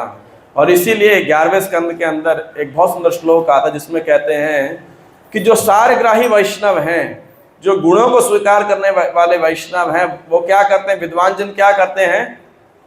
इस कलयुग की निंदा करते हैं या पूजा करते हैं? कितने लोग कहते हैं निंदा करते हैं? कितने लोग कहते हैं कलयुग की पूजा करते हैं? कितने लोग कह रहे हो हमें तो हाथ उठाने में दर्द हो रहा है, बिल्कुल कलयुग, इतने थक गए स्नान दे करके। तो वहां पे वर्णन आता है कलिम सभा जयंत्यार्य गुणज्ञ सारभागिनः यत्र संकीर्तने नैव सर्वस्वार्थो विलभ्यते। कि कलिम सभा जयंत आर्य, जो आर्य लोग हैं, विद्वान जन है, वो इस कलयुग की पूजा करते हैं। दे वर्शिप कली। क्यों? गुणज्ञ सारभागिनः, जो गुणों को देखने वाले हैं, सारग्राही वैष्णव हैं। यत्र संकीर्तने नैव सर्वस्वार्थो विलभ्यते। कलयुग के अंदर केवल संकीर्तन के माध्यम से अब सारी सिद्धि प्राप्त कर सकते हैं। तो ये 2 गुण महाराज परीक्षित ने देखे तो बोला वर्थ गिविंग शेल्टर है, ये इस व्यक्ति को आश्रय दे सकते हैं, है कि नहीं। ये लीडर्स के लिए भी एक बहुत इंपॉर्टेंट लेसन है कि किस प्रकार से उन्हें आश्रय देने से पहले प्रॉपर इवैल्यूएशन करना चाहिए। कलयुग के किसी भी जीव को आप आश्रय देंगे, चाहे माता पिता संतान को हो, चाहे गुरु अपने शिष्य को हो, या किसी प्रकार के, उसके दोनों पहलू होंगे, है ना। उसकी पॉजिटिव, उसकी कंट्रीब्यूशन वैल्यू होगी और उसकी न्यूसेंस वैल्यू भी होगी। तो न्यूसेंस वैल्यू को भी हैंडल करना पड़ता है।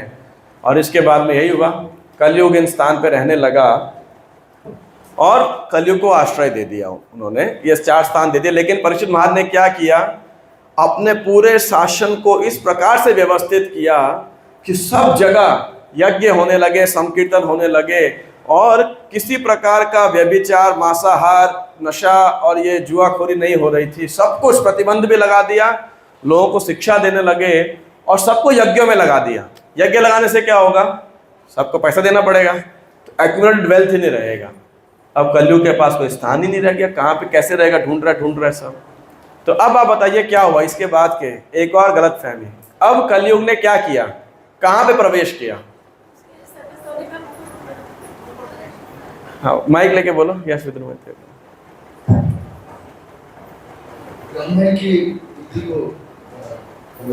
ज्यादातर लोगों का क्या अंडरस्टैंडिंग होता है, जो टीवी में दिखाया जाता है कि कलयुग कहाँ प्रवेश किया था? परीक्षित के मुकुट के अंदर। लेकिन ये बात सत्य नहीं है। वैष्णव टीका इसे स्वीकार नहीं करती है। महाराज परीक्षित तो कली किसी प्रकार से स्पर्श कर सकता है, आप ये सोचिए। अब जो विष्णु रात हो, जिसकी भगवान ने रक्षा की, कली उसका क्या बिगाड़ लगा? जो स्वयं कली को इतने सक्षम थे, दंड दे सकते थे, कली जिसके यहाँ झुक रहा है, वो महाराज परीक्षित क्या बिगाड़ देगा? तो ये फिलोसॉफिकली ये तर्क बिल्कुल गलत है कि नहीं, कि महाराज परीक्षित मुकुट में वो चला गया था। तो ऐसा मत आप ना ऐसा सोचिएगा और ना ऐसा आगे लोगों को फैलाइएगा। ये एक ही कारण से होता है, क्योंकि हम भक्त प्रामाणिक टीकाएं नहीं पढ़ते हैं सिर्फ, इसीलिए ये सारे के सारे भ्रांतियां फैलाई जाती हैं, फैल जाती हैं, कहीं तो से फैल जाती हैं। लेकिन हुआ क्या, तो सूत गोस्वामी से शौनक आदि फिर पूछते हैं कि आप बताइए परीक्षित महाराज के बारे में आगे, वो सुनाइए हमें कैसे उनको ये श्रीमद् भागवतम जो है सुनने को मिला। तो आगे बढ़ते हैं सूत गोस्वामी और कहते हैं एक बार जंगल में जाते हुए राजा परीक्षित को बहुत प्यास लगी, भूख प्यास लगी, क्योंकि जंगल में बड़े अंदर आ गए थे। तो अंदर जंगल के उन्हें कोई पानी का स्रोत नहीं मिला। तो एक ऋषि का आश्रम था, उस ऋषि का नाम क्या था, शमीक ऋषि। शमीक ऋषि के आश्रम में वो गए, लेकिन वो पूरा ध्यानस्थ, जैसे शिवजी कल के लेक्चर में आपने सुना था बिल्कुल ध्यानस्थ थे, तो ऐसे ये भी समाधि के अंदर थे। तो इस ऋषि को कोई पता ही नहीं लगा कि राजा आया है, उसका कुछ स्वागत करूं। अब प्रभुपाद जी कह रहे हैं, दो बातें बताते हैं इसके अंदर। राजा को बहुत क्रोध आ गया, तो क्रोध आ गया तो प्रभुपाद जी कह रहे हैं गलत था सही था।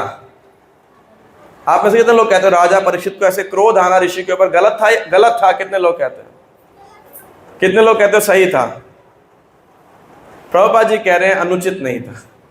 प्रभुपाद जी कह रहे हैं गलत नहीं था, क्योंकि देखिए कोई भी शत्रु भी हो उसका स्वागत होना चाहिए, कुछ नहीं भी हो तो कम से कम बैठने का स्थान है ना, आसन, दूसरा उसको पीने के लिए पानी, और तीसरा कम से मीठे वचन, इसका स्वागत करना चाहिए। तो लेकिन इस ऋषि क्या बोलते ऋषि ने ऐसा नहीं किया, और राजा है तो थोड़ा बहुत क्रोध जो है हो जाता है, ऐसा कोई गलत नहीं है, वो तो राजा है, कोई छोटा मोटा अतिथि भी नहीं है। दूसरा प्रभा जी, लेकिन फिर भी परीक्षित महाराज के मन में जो ये क्रोध आया, ये वास्तविकता में भगवत इच्छा से आया था। प्रभा जी बात कई तात्पर्य के अंदर, और विशेष कर चक्रवर्ती ठाकुर और जीव गोस्वामी को कोट करते हुए लिखते हैं कि ये भगवत इच्छा से पूर्णतया उनके हृदय में आया। यू नो क्यों आया? आप में से बता सकता है क्यों? हैं कि 7 दिन तक वो भूखे प्यासे रहे, तो उस समय भी वो कंट्रोल कर सकते। नहीं, क्यों भगवत इच्छा से उनको ये क्रोध आया? यस, श्रीमद् भागवतम के प्राकट्य के लिए उन्हें माध्यम बनना था। तो ये सारी लीला ऑर्केस्ट्रेटेड थी। ये लीला के दृष्टिकोण से बार बता रहे हैं। तो परीक्षित महाराज कह रहे हैं वो तो महान भक्त थे, भगवान के द्वारा डायरेक्टेड थे। शमीक ऋषि महामुनि थे। तो क्या हुआ, इन्होंने महाराज परीक्षित ने एक मरा हुआ सांप उन्हें गले में से डाल दिया, है ना।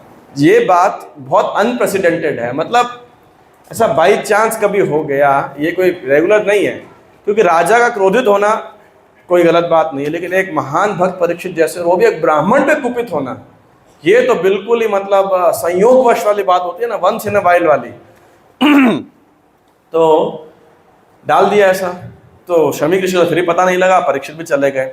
लेकिन परीक्षित जब अपने महल गए तो उनके मन में आया, मैंने उस ऋषि के गले में सांप तो डाल दिया, लेकिन उसकी कोई ज़्यादा गलती तो नहीं थी।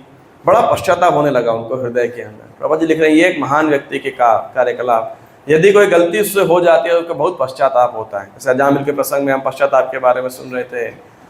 तो परीक्षित सोच रहे थे कि नहीं, अब मेरे को अपने मैंने जो गलत कार्य किया उसके लिए कुछ सजा मुझे मिलनी चाहिए दैव के द्वारा। और इधर क्या हुआ, जो बच्चे थे उन्होंने उस शमीक ऋषि के लड़के को, उसका नाम क्या था, श्रृंगी, इस श्रृंगी को बताया जा करके। वो लोग सब ऐसे जल के किनारे बैठे थे, कौशिक नदी के उसमें स्नान कर रहे होंगे, आजू बाजू आचमन वगैरह सब कर रहे थे। तो उसको बताया कि ऐसे देखो राजा आया था और तुम्हारे पिता के गले में ऐसे मरा हुआ सांप डाल के चला गया। तो परीक्षित ये श्रृंगी को बहुत क्रोध हुआ। छोटा सा लड़का था, हालांकि ज़्यादा बड़ा नहीं था। बोला इतनी हिम्मत इन राजाओं की, जो कि कौओं और कुत्तों के समान ब्राह्मणों के द्वार पे बैठने वाले हैं, और अब ऐसा हो गया कि कुत्ता मालिक के साथ बैठ के प्लेट एक ही थाली में खाएगा, है ना। इस प्रकार से मतलब शासकों की तुलना करें कुत्तों के साथ, कौओं के साथ, और कह रहे हैं कि कृष्ण के तिरभाव होने के बाद सारे जो वो थे धार्मिक राजा थे समाप्त हो गए हैं, इसीलिए अब मुझे ही कानून अपने हाथ में लेना पड़ेगा, जो न्याय पद्धति है मुझे अपने हाथ में लेनी पड़ेगी। और क्या किया, लिया जल, आचमन किया ध्यान किया और श्राप दे दिया। क्या श्राप दिया कि जैसे उसने मरा हुआ सांप मेरे पिता के गले में डाला, 7वें दिन तक्षक नाग से परीक्षित की मृत्यु हो जाए। प्रभुपाद जी कह रहे हैं देखो महाराज परीक्षित की शासन व्यवस्था इतनी बढ़िया थी। ये ब्राह्मण का लड़का जिसमें ब्राह्मण के गुण नहीं थे अभी, लेकिन ब्राह्मण कला में इतना निपुण था, इतना शक्ति थी उसके अंदर कि ये बच्चा भी श्राप दे सकता है। आप सोचिए, है कि नहीं? इतनी ब्राह्मण का तेज था उस लड़के के अंदर, लेकिन वो सिर्फ ब्राह्मण का लड़का था, असली ब्राह्मण नहीं था। क्यों? और ये था कली का प्रथम उपकरण या माध्यम। ये was the first instrument in getting deceived by Kali. क्यों? क्योंकि परीक्षित नहीं थे। ब्राह्मण का जो गुण है वो क्या होना चाहिए? सहनशीलता, क्षमाशीलता, है ना। और अगर न्याय पद्धति जजमेंट देनी हो तो ब्राह्मण केवल आपातकाल में देते हैं, नहीं तो रेगुलर रूटीन के अंदर राजा के पास ही करना चाहिए। और इतना बड़ा कोई उसने अगर दंड देना भी है तो इतना बड़ा कार्य नहीं किया था, इतने बड़ा गलती नहीं की थी कि उसके लिए मृत्यु दंड आप दे दो, है ना। तो इस प्रकार से तो फिर उस लड़के ने, श्रृंगी ऋषि ने अपने पिताजी को बताया, तो पिताजी बहुत पश्चाताप करने लगे कि तुमने बहुत गलत किया है, तुम परीक्षित महाराज को नहीं जानते, वो कितने महान भक्त हैं और इतने महान राजा हैं और उन्हीं के शासन में ये सब चल रहा है। तो ऐसे बहुत पश्चाताप करते हैं और भगवान से प्रार्थना करते हैं कि इस लड़के की रक्षा करना, इसने बहुत गलत कार्य किया है। और फिर उनको इतनी ग्लानि होती है, खुद भी नहीं चाहते, एक मैसेज भिजवाते हैं महाराज परीक्षित को कि देखिए ऐसे ऐसे लड़के ने श्राप दे दिया है।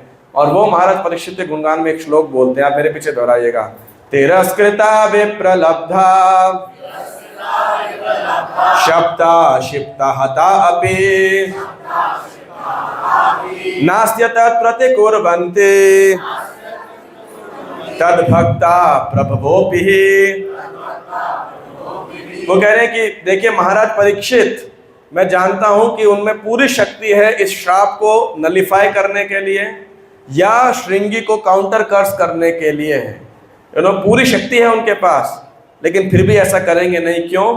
तिरस्कृता, एक जो वैष्णव है अपमानित होने के बाद भी, विप्रलब्धा, चीटिंग हुए जाने पर भी, शिप्ता हता अपि, उसको कोई गाली भी दे के जाए, उसकी पिटाई कर दे, कोई मृत्यु भी कर दे, हता अपि नास्त्य तत्प्रतिकुर्वन्ति, वो प्रतिकार नहीं करता है। तद्भक्ता प्रभवोपि ही, वो सामने वाले के लिए सिर्फ उसका हितैषी रहता है। मैं जैसे निर्जल एकादशी पे कहता, श्रील प्रभुपाद अपने लेटर को कैसे लिखते हैं, एंड में साइन कैसे करते हैं? योर एवर वेल विशर, सदैव आपका शुभ चिंतक, मतलब अपने दुश्मन का भी शुभ चिंतक, है कि नहीं?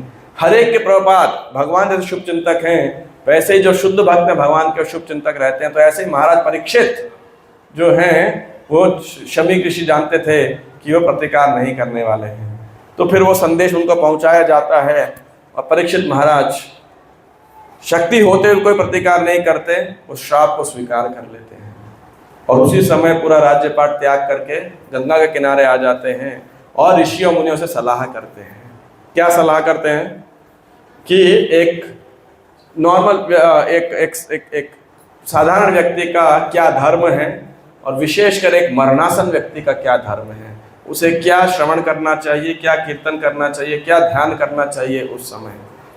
और जब इस प्रकार बैठे होते हैं, अनेक साधु संत सब वहाँ एकत्रित होते हैं और सब कोई अलग अलग राय दे रहे होते हैं। कोई कहता है निर्विशेष ब्रह्म पर ध्यान करो, कोई कहता है ध्यान करो, दान करो, कोई कहता है स्नान करो, जप करो, ये करो, वो करो। और इस समय भगवान की प्रेरणा से, और जब लोगों को पूरे ब्रह्मांड में जितने भी महान महान व्यक्तित्व हैं, ऋषि मुनि हैं, वे सब वहाँ एकत्रित होने लगते हैं। जिस प्रकार भीष्म देव के देह त्याग के दौरान सब बड़े बड़े ऋषि मुनि एकत्रित होते हैं। उस समय हालांकि कोई ईमेल, व्हाट्सएप नहीं था, फेसबुक नहीं था, लेकिन फिर भी वो लोगों को संदेश प्राप्त हो जाता है, सूचना प्राप्त हो जाती है कि भीष्म देव देह त्याग करने वाले हैं। सब एकत्रित होते हैं। उसी प्रकार महाराज परीक्षित के देह त्याग पे सब एकत्रित होते हैं। और विशेषकर कौन वहाँ पे प्रकट होता है? भगवान की प्रेरणा से शुकदेव गोस्वामी भ्रमण करते वहाँ पे आते हैं। और हस्तिनापुर के लोग तो उनको पहचानते भी नहीं, हालांकि युवा शरीर है और चारों दिशाओं उनके वस्त्र हैं, लेकिन बाल बिखरे हुए हैं, उन्मत्त मूक जड़ की तरह लग रहे हैं। बच्चे हंस रहे हैं, उनके पीछे भाग रहे हैं, पत्थर मार रहे हैं, इस प्रकार से पहचान नहीं पा रहे। स्त्रियां हंस रही हैं और उनका पीछा करते हुए आ रहे हैं।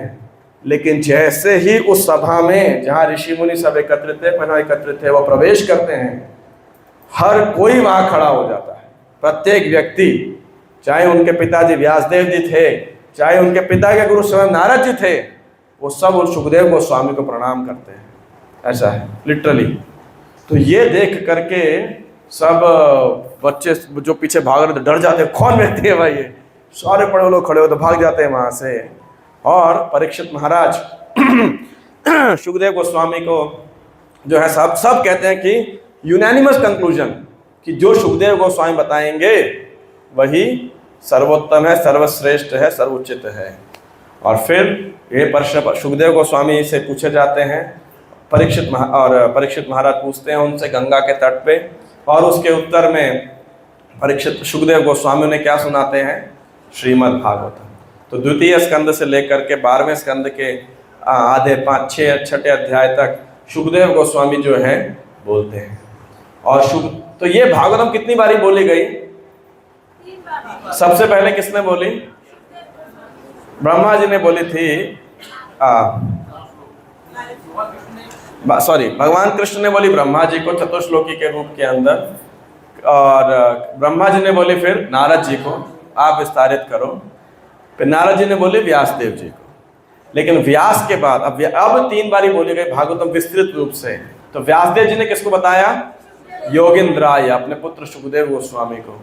और सुखदेव गोस्वामी ने महाराज परीक्षित को। और फिर उस सभा में कौन बैठे थे? सूत गोस्वामी। उन्होंने नैमिषारण्य में किसको सुनाया? 88,000 ऋषियों को, जिनके लीडर थे शौनक ऋषि। तो इस प्रकार से भागवतम 3 बारी बोली गई कारुण्यतस। और वो सुखदेव गोस्वामी ने करुणा पूर्वक इस श्रीमद् भागवतम को सभी बद्ध जीवों के लिए दिया। श्रीमद् भागवतम स्वयं भगवान ने करुणा का अवतार है। और परीक्षित महाराज के दादा थे, वो महान व्यक्तित्व थे। क्यों थे वो? किसका कारण बने थे? किसके प्राकट्य का? श्रीमद् भगवद गीता के, है कि नहीं? अर्जुन तो उनके दादा ही थे, है ना। और इतना महान वंश आप सोचिए। तो अर्जुन को भगवान ने मोह में डाला था, किस लिए? भगवद गीता के प्राकट्य के लिए। और परीक्षित को मोह में डाला किस लिए? श्रीमद् भागवतम के प्राकट्य के लिए। तो ये है, ऐसा कभी गलती मत रहेगा कि परीक्षित महाराज को कली ने प्रभावित कर दिया था। प्रभावित करने वाले प्रभुपाद जी लिखते हैं so called son of a ब्राह्मणा, वो मूर्ख ब्राह्मण पुत्र, है कि नहीं। बाद में अंतिम तात्पर्य में प्रभुपाद जी लिखते हैं कि सुखदेव गोस्वामी तो भगवान के द्वारा डायरेक्टेड थे। शमीक ऋषि एक ऋषि थे, मुनि थे, बड़े उन्नत थे। और ये लड़का क्या था? हालांकि सब गलत किया, इसने दंड का भागी था, लड़का था, बच्चा था, बाल बुद्धि था। लेकिन ये भी इस लीला को संपन्न करने के लिए केवल एक क्या था? उपकरण था। तो मैं संक्षेप के अंदर 2 बातें आपको बोल करके विराम देना चाहता हूँ। एक कि जो श्रीमद् भागवतम है ये करुणा का स्वरूप है भगवान का, है ना। ग्रंथ के रूप में आए हैं और हम सब भक्तों से पढ़ना चाहिए और दूसरों को प्रेरित करना चाहिए, इस पे मनन करना चाहिए, दूसरों को हम बताएं। दूसरों को जरूरी नहीं है घर के बाहर जाके बताना है, जिसका जो सामर्थ्य हो। ये तो घर के अंदर ही चर्चा करें, है ना। और जो है मंथन करें इन लीलाओं का, ताकि वो हमारे कृष्ण भावनामृत जीवन को पोषण कर सके।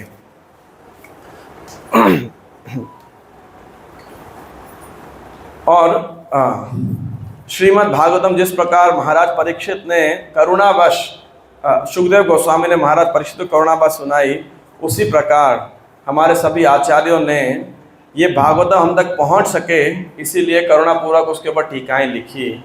और उन्हीं के प्रयास से, पूरे गुरु शिष्य परंपरा के संप्रदाय के प्रयास से आज श्रीमद् भागवतम हमारे पास है। चक्रवर्ती ठाकुर हो, चाहे सनातन गोस्वामी हो, चाहे जीव गोस्वामी हो, श्रीधर स्वामी हो, ये सब टीकाएं हमको प्राप्त हैं क्योंकि उन्होंने प्रयास किया। और विशेषकर जो हमारे षड गोस्वामी हैं, उन्होंने श्रीमद् भागवतम के आधार के ऊपर अनेक वैष्णव भक्ति शास्त्रों की रचना की। कृष्ण तत्व, रस तत्व, भक्ति तत्व प्रांत सबे शिखाइला प्रभु भागवत सिद्धांत। कि भागवत के सिद्धांत पे आधारित श्री चैतन्य महाप्रभु ने रूप गोस्वामी का कृष्ण तत्व, रस तत्व, भक्ति तत्व सब सिखाया। और उसी करुणा के माध्यम से श्रील प्रभुपाद ने रात भर जाग करके इस श्रीमद् भागवतम को हमारे लिए भक्ति वेदांत तात्पर्य दिए, है ना। ये प्रभुपाद जी की कृपा है कि आज हमारे पास में भक्तिदान तात्पर्य है, श्रीमद् भागवतम है, और ये प्रभुपाद जी का सपना था कि प्रत्येक सभ्य मनुष्य के घर में श्रीमद् भागवतम हो, और केवल भागवतम हो ही ना, भागवतम के ऊपर क्या हो, पठन हो, चर्चा हो, मनन हो, श्रवण हो, कीर्तन हो श्रीमद् भागवतम का। और आप देखिए, इसलिए सुखदेव गोस्वामी कीर्तन के आचार्य हैं। कीर्तन का आचार्य एक दृष्टिकोण से वो व्यक्ति नहीं है जो हारमोनियम मृदंग लेकर के बैठा है। अगर कीर्तन का आचार्य किसको बनाया है, सुखदेव गोस्वामी को। तो ये श्रीमद् भागवतम भी एक बार का भगवान का गुणा शुद्ध कीर्तन है, और Shrimad Bhagavatam exclusive devotional service के ऊपर जो है मेंशन करता है, पूरी तरह भगवान से संबंधित। धर्म प्रोजत कैतवत्र। तो हम सब वैष्णवों के हरिद्वार गंगा में स्नान करने की, हरिद्वार और अंतिम शुक्ताल जाने की आज यात्रा सफल तब होगी जब हम श्रीमद् भागवतम को अपने जीवन का एक महत्वपूर्ण अंग बनाए। अगर केंद्र बिंदु नहीं बना सकते, और अगर केंद्र बिंदु बना सकें तो ये यात्रा वास्तविक सफल होगी। ये आपकी यात्रा की असली फीस है, असली दक्षिणा है, असली पुरस्कार है। ये आप सबसे हम ये निवेदन करते हैं, यही भिक्षा मांगते हैं कि आप सब श्रीमद् भागवतम को पढ़िए और अपने जीवन में और तात्पर्य के साथ पढ़िए, और जहाँ तक समझ आए, जो चीज़ ना समझ आए उसको हमें चर्चा करना चाहिए, पूछते रहना चाहिए। 12 स्कंद 18,000 श्लोक पढ़ते पढ़ते बहुत साल लग जाएंगे, इतना आसान नहीं है ख़त्म करना। तो हमारा पूरे जीवन का होमवर्क प्रभुपाद जी देखे गए हैं। दूसरा भाग में आपको ये एक अंतिम पार्ट ये कहना चाहता था कि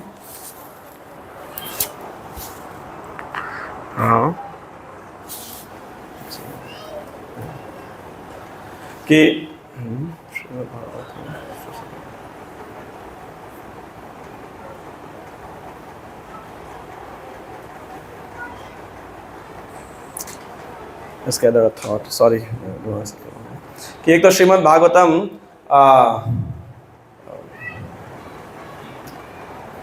करुणा का अवतार है, हम सबको प्राप्त हुआ है, और हमें इसका पठन और चर्चा और वितरण करना चाहिए, इसमें हमें भाग लेना चाहिए। और दूसरा, और जिस प्रकार महाराज परीक्षित माध्यम बने, उसी प्रकार हम सबको माध्यम बनने का प्रयास करना चाहिए। और श्रीमद् भागवतम में अनेक हमें ऐसे उदाहरण, केस स्टडीज़ मिलेंगे जो हमारे अपने जीवन में कैसे हमें एक्ट करना चाहिए, कैसे कृष्ण भावनामृत भक्त एक्ट करता है, वो हमें शिक्षा प्राप्त होगी, वैसे उदाहरण प्राप्त होंगे। मैं दूसरा पॉइंट भूल गया, कभी याद आएगा तो मैं या तो ग्रुप के अंदर, ऑडियो के अंदर आपको सर्कुलेट कर दूंगा। It's a very relevant point हमारे जीवन में, लेकिन समहाउ मेरे जस्ट फॉरगॉट इट। तो इस धारणा में परीक्षित माध्यम धारणा बताई, वो आप अपने हृदय से निकाल दीजिएगा। हाँ, अभी ध्यान आ गया कि देखिए कली कहाँ प्रवेश करता है। हमारे पास ये बात अगर आपने जीवन काल में कर लेंगे, बहुत ही प्रैक्टिकल बात है कि देखिए कली कहाँ प्रवेश करता है। जहाँ जहाँ पे जो हायर क्लास है वो अपने से नीचे क्लास के लोगों का शोषण करता है, प्रोटेक्शन देने के बजाय उनको एक्सप्लॉइट जब करते हैं, यूज जब करते हैं एक तरफ से, और यहाँ से जब आश्रित जन अपने वरिष्ठों के ऊपर या संरक्षण प्रदान करने वालों के ऊपर श्रद्धा को खो बैठते हैं, ये कली का सबसे बड़ा काम है। यानी कहने का अर्थ है, माँ बाप बच्चों के प्रोटेक्शन को छोड़ देंगे। भारतवर्ष में तो आज भी परिवार है, लेकिन विदेश में आप जाएंगे तो कोई परिवार नाम की चीज़ नहीं है। प्रभुपाद जी कहते हैं, और ये बात सत्य है, कुकर सुकर के समान लोग बच्चे पैदा करते हैं और छोड़ देते हैं। इन द सेंस थोड़े बड़े होने के बाद में बच्चे का अपना जीवन है, माँ बाप का अपना जीवन है, पूरा इंडिपेंडेंट लाइफस्टाइल है। ये बात सत्य है, ऐसा नहीं कि कोई अतिशयोक्ति है। तो जब कोई भी, जैसे मान लीजिए बॉस है अपने एम्प्लॉयज़ की, नेता है अपनी प्रजा की, और शासक है अपने प्रजा की, या ब्राह्मण है क्षत्रियों को एक्सप्लॉइट करना शुरू कर, क्षत्रिय वैश्यों को केवल टैक्स लेना है, या वैश्य शूद्रों को केवल काम कराना है, और उनके देख रेख का ध्यान नहीं रखना है। तो ये यहाँ पे कौन कली में एक्ट कर रहा है? जो हायर क्लास के लोग हैं। जब वो प्रोटेक्शन देने के बजाय क्या प्रदान कर रहे हैं? एक्सप्लॉइटेशन। तो ये कली का सिम्टम है। जैसे ब्राह्मण श्रृंगी अब किसको श्राप दे रहा है? क्षत्रिय को श्राप दे रहा है। ब्राह्मणों को मार्गदर्शन करना चाहिए, उनकी आध्यात्मिक रक्षा करनी चाहिए, लेकिन वहाँ वो क्या कर रहे हैं? उन्हीं को दंड दे रहे हैं।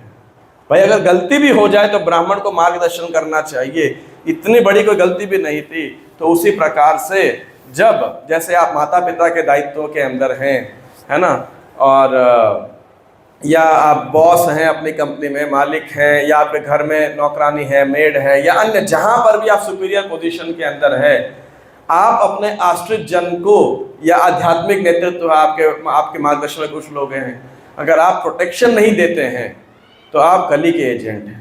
वो अलग बात है, हमारी प्रोटेक्शन की सीमा बहुत ही सीमित होगी, एक अलग बात है। तो कुछ नहीं, कम से कम आप उस पद में भगवान से निरंतर प्रार्थना कर सकते हैं, मैं अक्षम हूँ, आप रक्षा कीजिए, है कि नहीं? क्योंकि वहाँ भगवान का प्रतिनिधित्व कर रहा है। कोई भी व्यक्ति जिसके पास नेतृत्व की जिम्मेदारी है, वो भगवान की विभूति है, वो भगवान की शक्ति है उसके पास में, तो इसीलिए उसे बहुत जिम्मेदार होना पड़ेगा, है ना, चाहे वो फिर किसी भी रोल के अंदर हो, समाज के अंदर। और दूसरा, जो सबॉर्डिनेट हो, उसको ऐसे प्रतिनिधियों के ऊपर विश्वास, कली यही करता है। देखिए जितने भी रेवोल्यूशंस हुए, अगर आप हिस्ट्री जानते हैं तो सब किसने किए? शूद्रों ने किए, चाहे वो रशियन रेवोल्यूशन हो, फ्रेंच रेवोल्यूशन हो, क्योंकि दुखी हो गए थे वो मोनार्क्स और जार्स के का जो है एक्सप्लॉयटेशन से। इसीलिए वो जो है धरना देते हैं, इसीलिए आरक्षण के लिए होता है सबका सब, इसीलिए जो है वो अपनी सरकार बनाना चाहते हैं। और ये भारत में नहीं, पूरे समाज के अंदर है। और यही बात आध्यात्मिक समाज के अंदर भी होता है कि आज देखिए, पहली बात जो बैल कह रहे थे, कोई थोड़ी भी गलती करेगा, पूरे सोशल मीडिया पे इतना विज्ञापन हो जाता है, उसका सही या गलत पता नहीं। और ये जो सोशल मीडिया का विज्ञापन है, ये क्या करता है? सबॉर्डिनेट्स का अपने सुपीरियर्स के ऊपर, आध्यात्मिक गुरुओं के ऊपर, वैष्णवों के ऊपर, शास्त्रों के ऊपर श्रद्धा को समाप्त कर देता है ना।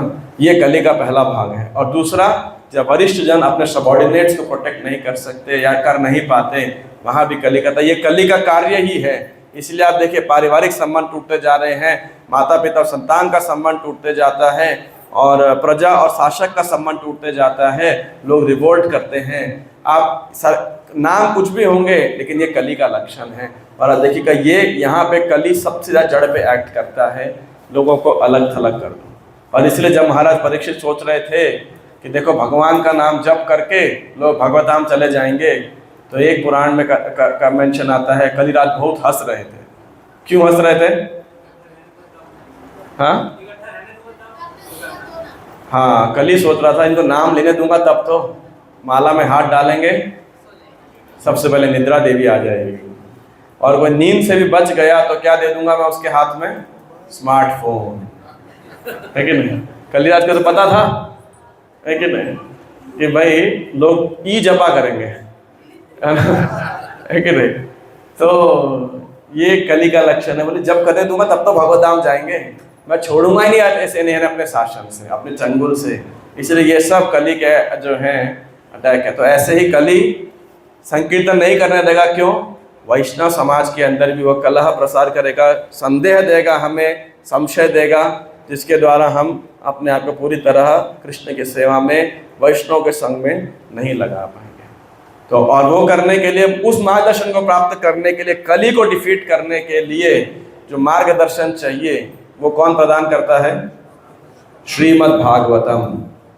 श्रीमद् भागवतम, उसमें साधुओं की वाणी भी है, भगवान की अवतार कथा है, सारे ऋषियों मुनियों का मतलब उपदेश है। और श्रीमद् भागवतम से हमें अनेक प्रकार की हम शिक्षा प्राप्त करनी चाहिए और प्रेरणा प्राप्त करनी चाहिए। ग्रंथराज श्रीमद् भागवतम की। तो जब आप यहाँ से शुक्ताल जाएंगे, वो दिव्य स्थान है जहाँ पर श्रीमद् भागवतम महाराज परीक्षित को बोला गया था। और आपसे प्रार्थना भी कीजिएगा, और रास्ते के अंदर शुक्ताल पहुँचने तक और शुक्ताल के बाद में भी आप जो है श्रीमद् भागवतम को पढ़ सकते हैं। आधा एक अध्याय, कुछ नहीं तो कम से कम ये 12वें स्कंद का 13वां अध्याय पढ़ सकते हो। अब आप ये नहीं कह सकते कि हमारे पास भागवतम नहीं है।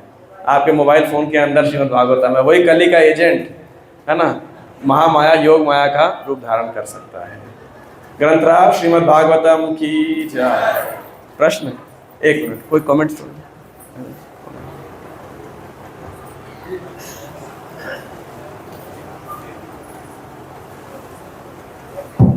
थैंक यू प्रभु। आपने बोला जैसे कली जो है संचित धन में रहता है, और प्रोपाल उसके तात्पर्य लिखते हैं कि महाराज ने पूरा संचित धन भागवत धर्म की स्थापना ने किया। तो वही हमने स्ट्रेटजी अपनानी है। हमारा भी संचित धन है, और पूरे संसार के पास बहुत संचित धन है। उसका लोग कली वहाँ प्रवेश करेगा, कली प्रवेश करेगा, पूरे समाज में हाहाकार मचा हुआ है। हम लोगों के लिए भी 4 नियम पालन करना बहुत कठिन हो रहा है। तो अपनी सुरक्षा कर रही है, तो लोगों का जो संचित धन है उनको भागवत घर में लगाना हमारी जिम्मेदारी है। जैसे जब कोई ने बोला कि महीने में अगर एक भागवत सेशन करा देंगे, आप सोच कुछ नहीं है तो संचित धन से कुछ भी 1% होगा। इतने लोगों से हम कराएंगे भागवत से, लोग भागवत पढ़ेंगे, भागवत का जाप होगा। भागवत का निष्कर्ष क्या है? नाम संकीर्तन, जो कलयुग का है। तो नाम संकीर्तन फैलेगा, लोग 4 दिन पालन करना शुरू करेंगे, कलयुग का प्रभाव कम होता जाएगा, हम भी भक्ति में आगे बढ़ेंगे, लोग भी भक्ति में आगे बढ़ेंगे। इस बात को चलिए कैंपेन आते हैं, भद्रा कैंपेन द्वारा तो बहुत गंभीरता से लेना चाहिए। बहुत सोच समझ के कैंपेन की गई। तो श्रीला प्रभुपाद शास्त्रों के अनुसार पढ़ेंगे, पहले से सारे उठाने के तात्पर्य में बहुत लंबे तात्पर्य लिखे कैसे भागवत धर्म की स्थापना की जानी चाहिए। जैसे परिषद महाराज ने की, जो धन है इससे पूरा भागवत कम से कम क्या करें, भागवत में सेट भी कराएं। केवल सेट कराना नहीं है, ये टारगेट नहीं है कि सेट करा दिए, इसका प्रभाव कहते हैं systematic propagation of Shrimad Bhagavat.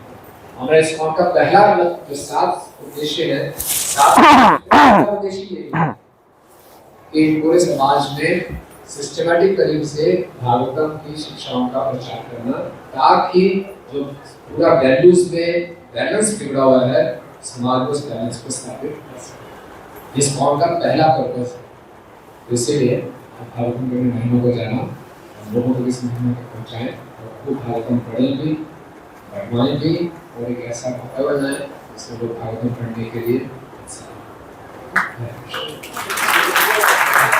पिछले साल का स्कोर था 45,880, इस साल का टारगेट है 55,000 श्रीमद् भागवतम सेट्स। तो आप सब भक्तों के प्रयास ही हो पाएगा वर्ल्ड वाइड। यस माता जी, क्या प्रश्न है? 2 माइक है, 2 माइक थे ना, दूसरा का। हाँ, ये भी एक और भी किसी के पास हो रहा, उधर कहीं है। यस माता जी। तो जैसे इतने सारे घाट हैं, कलम लेके तो अलग-अलग गंगा जी तो एक ही है, लेकिन अलग-अलग जगह पे नहाने का क्या वो महत्व होता है? तो मेरे को लगा भागवतम से क्वेश्चन पूछने वाले हो आप।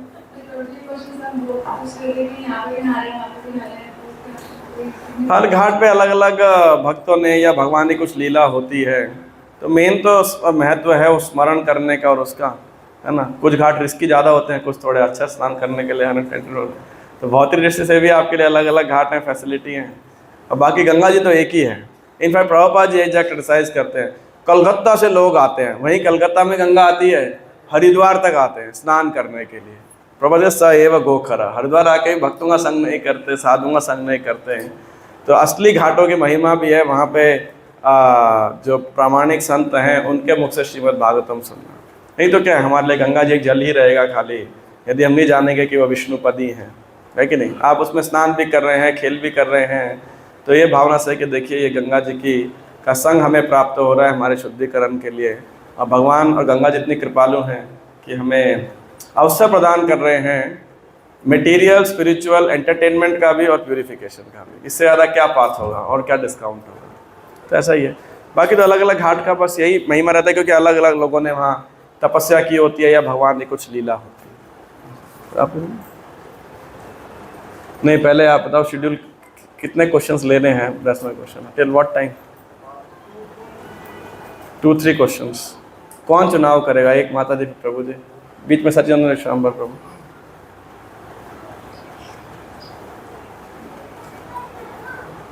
माइक पास कर दीजिए भाई।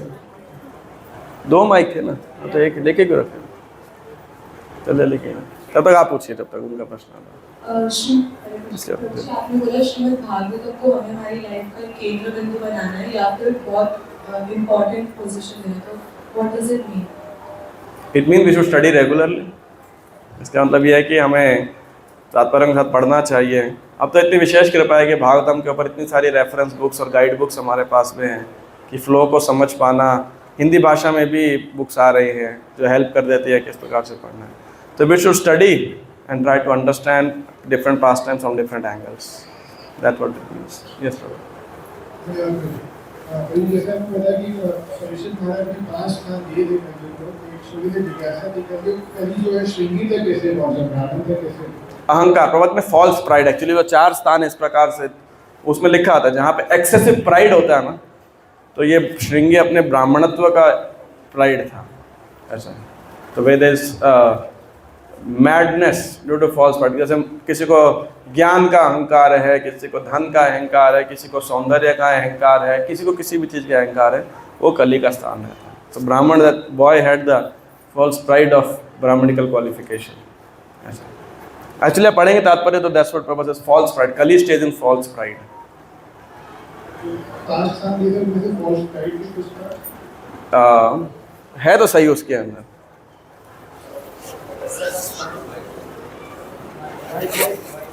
जो तपस्या है वह अहंकार से टूटती है basically. Actually the way Prabhupada translated is little different than the way it is normally quoted. Yes, धर्म के 4 स्तंभ से तपस्या है, हर एक स्तंभ को तोड़ने का तरीका जो है उसका तपस्या टूटती है स्नेह से, अहंकार से। तो कली को अधर्म बंधु बोला, अधर्म का वहाँ से प्रवेश किया। प्रभुपाद पहले पढ़ेंगे, लेट बी क्लियर। यस प्रभु जी, हम वहाँ पर माइक आया था ना यहाँ पे। हाँ जी, पीछे दे दीजिए, कोई माता जी हाथ खड़ा कर रहे थे शायद। हाँ वो पीछे, हाँ आप दे दो, आप बोलो, फिर बोला माइक पीछे देते हैं, बोलिए। हरे कृष्णा। गुरु जी, जैसे आपने बताया कि समिति ऋषि की इतनी ज्यादा बड़ी गलती नहीं की, और लेकिन गलती जो की थी परीक्षित की गलती नहीं, समिति ऋषि ने जो उनको सम्मान मिलना चाहिए परीक्षित महाराज के ना। हाँ हाँ हाँ तो ध्यान में बैठे थे कि तो कहीं कोई थोड़ी सी भी गलती नहीं थी। हाँ, तो ऐसे रूप गोस्वामी तो लीला स्मरण कर रहे थे और एक पंगु ब्राह्मण आ गया, उसको बुरा लग गया, वो तो हंस रहे थे लीला स्मरण करते हुए। तो कहने का अर्थ है फिर भी ये कुछ ऐसे लीला है कि देखिए अल्टीमेटली भगवान को लीला करनी थी तो ये होना था, लेकिन ये बातें हैं कि अतिथि का सत्कार करना चाहिए, इसलिए गलती थी नहीं उनकी तो कोई। लेकिन परीक्षित को राजा थे तो उनकी भी ज्यादा गलती नहीं थी, क्रोध आ गया कि राजा का सत्कार होना चाहिए। परीक्षित महाराज की थोड़ी गलती बोली जा सकती है, लेकिन उनकी तो बिल्कुल ही नहीं, वो सोचा भी ना सकता। तो अगली बार दोबारा ध्यान रहेंगे कि कोई राजा आए तो उसका स्वागत करेंगे स्वामी कृष्ण। तो इसीलिए महाराज परीक्षित ने थोड़ा राजा होने के नाते जो है, और तो क्या कह सकते हैं, at least Bhagavatam doesn't speak anything about it. Yes, Hare Krishna प्रभु जी, thank you so much for the enlightening class. प्रभु जी, मेरा प्रश्न ये है कि जैसे आपने बताया कि परीक्षित महाराज के साथ जो हुआ वो एक तरह से हम कृष्णा का अरेंजमेंट देख सकते हैं कि हम श्रीमद् भागवतम का प्राकट्य होना लगता था। नहीं, हम नहीं देख सकते, ऐसा आचार्य बता रहे हैं, क्लियर कट आचार्यों का एक्सप्लेनेशन है ये। जी, तो मैं उस कॉन्टेक्स्ट में ही अपने जीवन से समझना चाह रही थी कि एक साधक को क्या समझना चाहिए कि जो हमारे लाइफ में हो रहा है, Does Krishna knows everything, future and everything, and फिर minute independence का क्या मतलब है कि हम अभी क्या next पल करने वाले हैं, वो तो मतलब हमारी independence पे depend करता है ना। Is everything like astrological chart भी कई लोग astrologers को दिखाते हैं तो उसमें बता दिया जाता है कि आपके future में ये होगा वो होगा। If things are planned, then what is the meaning of minute independence? मैं आपके प्रश्न का उत्तर थोड़ा डायरेक्ट नहीं देके इनडायरेक्ट देता हूँ, ठीक है ना। आप देखिए, महाराज परीक्षित पे विपदा आई, राइट, मृत्यु आई, वो भगवान के भगवत परायण, पूरी तरह भगवान पे सरेंडर थे, वो भगवान की योजना को स्वीकार कर लिया, प्रतिकार नहीं किया, तो क्या प्रकट हुआ? श्रीमद् भागवतम। लोगों के उद्धार का कारण बने महाराज परीक्षित। भगीरथ के वंशजों का कल जब ड्रामा देख रहे थे तो मेरे मन में यही विचार आ रहा था, वो तीसरी जनरेशन थी भगीरथ। भगीरथ के पिताजी का नाम था दिलीप, दिलीप के अंशुमान तपस्या किया, दिलीप ने तपस्या किया, और तब भी दोनों सफल नहीं हुए, असफल हो गए। आप सोचिए, है ना। लेकिन ये भगीरथ अगर ये पीढ़ियां दृढ़ संकल्प नहीं होती तो क्या होता? गंगा जी नहीं होती, आज गंगा जी नहीं होती। तो आप देखिए, आपने साधक भक्त बोला, लेकिन मैं सिर्फ एक भक्त यूज कर रहा हूँ, वो साधक हो या शुद्ध भक्त हो, जो भगवत परायण भक्त है, जीवन में आने वाली विपत्ति या विपदा, आपदा, जो प्रॉब्लम है, चैलेंजेस या डिफिकल्टीज हैं, यदि वो भगवत परायण है तो वास्तविकता में चाहे वो प्रारब्ध से हो, कर्म से हो, दैव से हो, जिस किसी से भी हो, वो भगवान की सेवा और भगवान की इच्छा को पूरा करने के लिए वो माध्यम बन सकता है। वो भक्त यदि वो भगवान के शरणागत है, हो सकता है कर्म काल चक्र, कर्म बंधन, ग्रहों का, इसका उसका हजार प्रभाव हो, लेकिन भक्त भगवत परायण है तो वह ऐसा ज्वलंत उदाहरण स्थापित कर सकता है जो आने वाले साथ में रहने वाले वर्तमान भक्तों के आने वाली पीढ़ियों के लिए जो है उनको कुछ क्षण के लिए, कुछ सालों के लिए उनको प्रेरित कर सकता है। इसीलिए हम देखते हैं वैष्णव के जीवन में जब कष्ट आता है, आप एग्जाम्पल देखिए जय पताका महाराज का, इतना समस्या। अभी आपने 3-4 दिन पहले क्लास दे रहे थे, पट्टियां लगी हुई हैं यहाँ पे पूरी, और चेतन चरितामृत क्लास दे रहे हैं, पानी हटी चिड़ा दही फेस्टिवल मना रहे हैं। आप सोचिए, मतलब हद है। मृत्यु पे विजय अगर कोई बोलेगा तो यही है वास्तविकता के अंदर। शारीरिक स्तर पे कोई ऐसा क्या कर सकता है? हमें तो 2-4 खरोंचे लग गई गंगा में जाके तोलता आउच ये वो सब, है ना। तो मेरे कहने का अर्थ है, एक भगवत भक्त के लिए जो टॉप मोस्ट वो है भगवान को सरेंडर। तेषाम सतयुक्ता नाम भजताम प्रीतिपूर्वकम ददामि बुद्धि योगम तम येन मामोपयान्ति ते। यानी एक भक्त, एक कर्म हो, प्रॉब्लम्स आने वाली हो, अतः दुनिया में समस्या हो, लेकिन यदि वो बोलता है कि हे भगवान मारो भी राखो भी जो इच्छा तुम्हार नित्य दास प्रति तुवा अधिकार। आप स्वस्थ हैं, रोगी हैं, धनी हैं, निर्धन हैं, बिजनेस में लॉस हो रहा है, फायदा हो रहा है, लेकिन यदि आप भगवान की सेवा में लगे रहेंगे, भगवान से प्रार्थना करते रहेंगे कि हे भगवान मुझे आप माध्यम बनाइए, भगवान अपनी इच्छा आपको रिवील करेंगे। ऐसा है। कैसे, किसके द्वारा, किस परिस्थिति में, वो भगवान के ऊपर छोड़ दीजिए। आपको क्या करना है उस डायरेक्शन में, चाहे वो डेस्टाइंड है या नहीं है।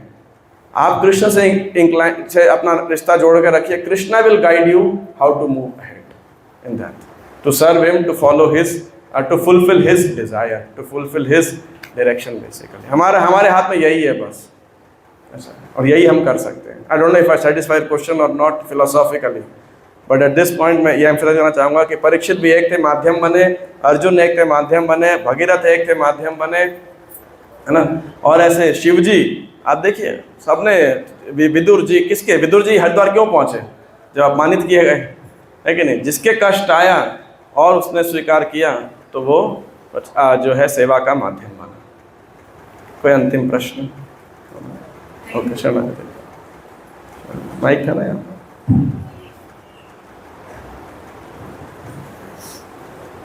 हरे कृष्णा। बहुत सुंदर लेक्चर और बहुत सुंदर एनलाइटमेंट हुई हमारी। तो मुझे मेरा जो प्रश्न है वो है कि आप कह रहे हैं कि कली प्रवेश करता है कि सीनियर जब जूनियर से क्वेश्चन करते हैं और जूनियर अपने सीनियर को सम्मान करना बंद कर देते हैं, क्या इसे हम लोग वाइस वर्सा भी नहीं दे सकते कि आप जूनियर्स के लिए कुछ भी करो? गुरु और शिष्य का भी कहीं देखते हैं तो गुरु शिष्य के लिए सब कुछ करता है, और परंतु शिष्य कई बार एक तो बहुत अच्छे गुरु का भी त्याग करके और कहीं भी अपने स्वार्थ को देखते हुए चला जाता है। तो ये हम दूसरा वाली साइड नहीं आपने बताई, वन साइड तो बताया कि शोषण। दूसरा मैंने बताया ना, जब वो कनिष्ठ अपने वरिष्ठों को सम्मान से, मैं बोला था ये बात, तो ये कली का तो लक्षण है। ये सब कली के चेले हैं जो लोग छोड़ जाते हैं परिवार से। बच्चे भी आप देखो ना, माता पिता को क्या बोलते हैं, आपने हमारे लिए किया ही क्या। माँ बाप कुछ भी कर देंगे, मतलब तो ये बच्चे बड़े होकर ये बोलेंगे आपने हमारे लिए किया क्या। बूढ़े होने में को त्याग कर देंगे। वहीं आप भागवतम में देखिए क्या क्या उदाहरण है। पुत्र अपने पिता को अपने यौवन देने के लिए तैयार है, और क्या क्या सेवा करने को तैयार है। लेकिन कलयुग का लक्षण है ये ऐसा। इसलिए कलयुग के अंदर डिसाइपल बनाना मतलब आपको रियली करुणा का सागर ही होना पड़ेगा, लिटरली वे। इसलिए प्रचारकों को बहुत कंपैशनेट होना पड़ेगा, क्योंकि आपको सारे ऐसे मतलब कली के चेले मिलेंगे, डिसाइपल मिलने वाले। हाँ मैं बोला ना, वो तो है ही है, दोनों साइड है ही है। ये लक्षण है कलयुग का, ऐसा नहीं कली प्रवेश करेगा, लक्षण है। आप देखिए क्यों आज जॉइंट फैमिलीज नहीं है ना। अरिष्ट नातों के अंदर कली तो पूरी तरह प्रवेश कर चुका है, पूरी तरीके से, ऐसा है। देखो माता जी वाला क्वेश्चन भी मेरे को थोड़ा भी अभी क्लियर नहीं हुआ कि जो प्रत्येक व्यक्ति की एक अल्प स्वतंत्रता है किसी को कार्य करने की, और हम लोग मैं यही कह रहा था, मैं उस उत्तर में एक बात कहता हूँ, अल्प स्वतंत्रता यही है, आप माया से कार्य कर लो, आप योग माया के वशीभूत होकर कार्य कर लो एज डिवोटीज। क्यों ना हो स्वतंत्रता को कृष्ण के चरणों में समर्पित करके कृष्ण के निर्देशन पे कार्य करने, ये मैं उत्तर दे रहा था। जो मेरा प्रश्न है थोड़ा अलग है कि जब हम लोग भागवतम पढ़ते हैं तो उसके तो वंशावली आती है कि इसका पुत्र ये होगा, उसका वो होगा, उसका वो होगा, इसकी फिर 2 संतानें होगी, फिर उसका ये होगा, तो आज डेस्टाइन्ड लगता है वहाँ पर। तो उन लोगों की स्वतंत्रता तो है नहीं, जिसको कैसे लगता है कि ये होना ही है, होना ये होगा, फिर इसको होगा, फिर ये होगा, भागवतम बता रही है। तो इसको अल्प स्वतंत्रता वहाँ कहाँ पर आने देंगे? इससे पता लगता है कि भागवतम त्रिकालज्ञ सब कुछ जानते हैं, है नहीं? यानी आप इस इंस्टिंक्ट पे अपनी स्वतंत्रता को कैसे उपयोग करोगे वही भागवतम में पता है। आप इसको ऐसे समझ सकते हो कि वो भी पता है कि आप अपनी स्वतंत्रता कैसे उपयोग करोगे, ये भी पता है। अनलेस इंटरवेंट बाय प्योर डिवोटी और कृष्णा हिमसेल्फ। भागवतम नोज, आप अपने बस भागवतम जानता है, इसका भागवतम इंटरफेयर करके उसको चेंज करेगा, लेकिन भगवान जानते हैं, वो त्रिकालज्ञ हैं, आप अपनी अल्प स्वतंत्रता को यूज कैसे करोगे, इसका मतलब ये है। ग्रंथराज श्रीमद् भागवतम की जय, श्री शुकताल की जय, श्री सुखदेव गोस्वामी की, महाराज परीक्षित की, निताय गौर प्रेमानंदे, हरि हरि बोल। तो एक निवेदन है, अभी यात्रा कमेटी के डिवोटीज चाहते हैं आप सब भक्त यहाँ अभी थोड़ी देर के लिए बैठिए, है ना? और चाहे आपको शॉपिंग कुछ भी करना है, लेकिन कुछ इंपॉर्टेंट सूचनाएं और इत्यादि रहेंगी, तो आपसे निवेदन है कि आप कृपा करके यहाँ अवश्य बैठे रहिए। हरे कृष्णा।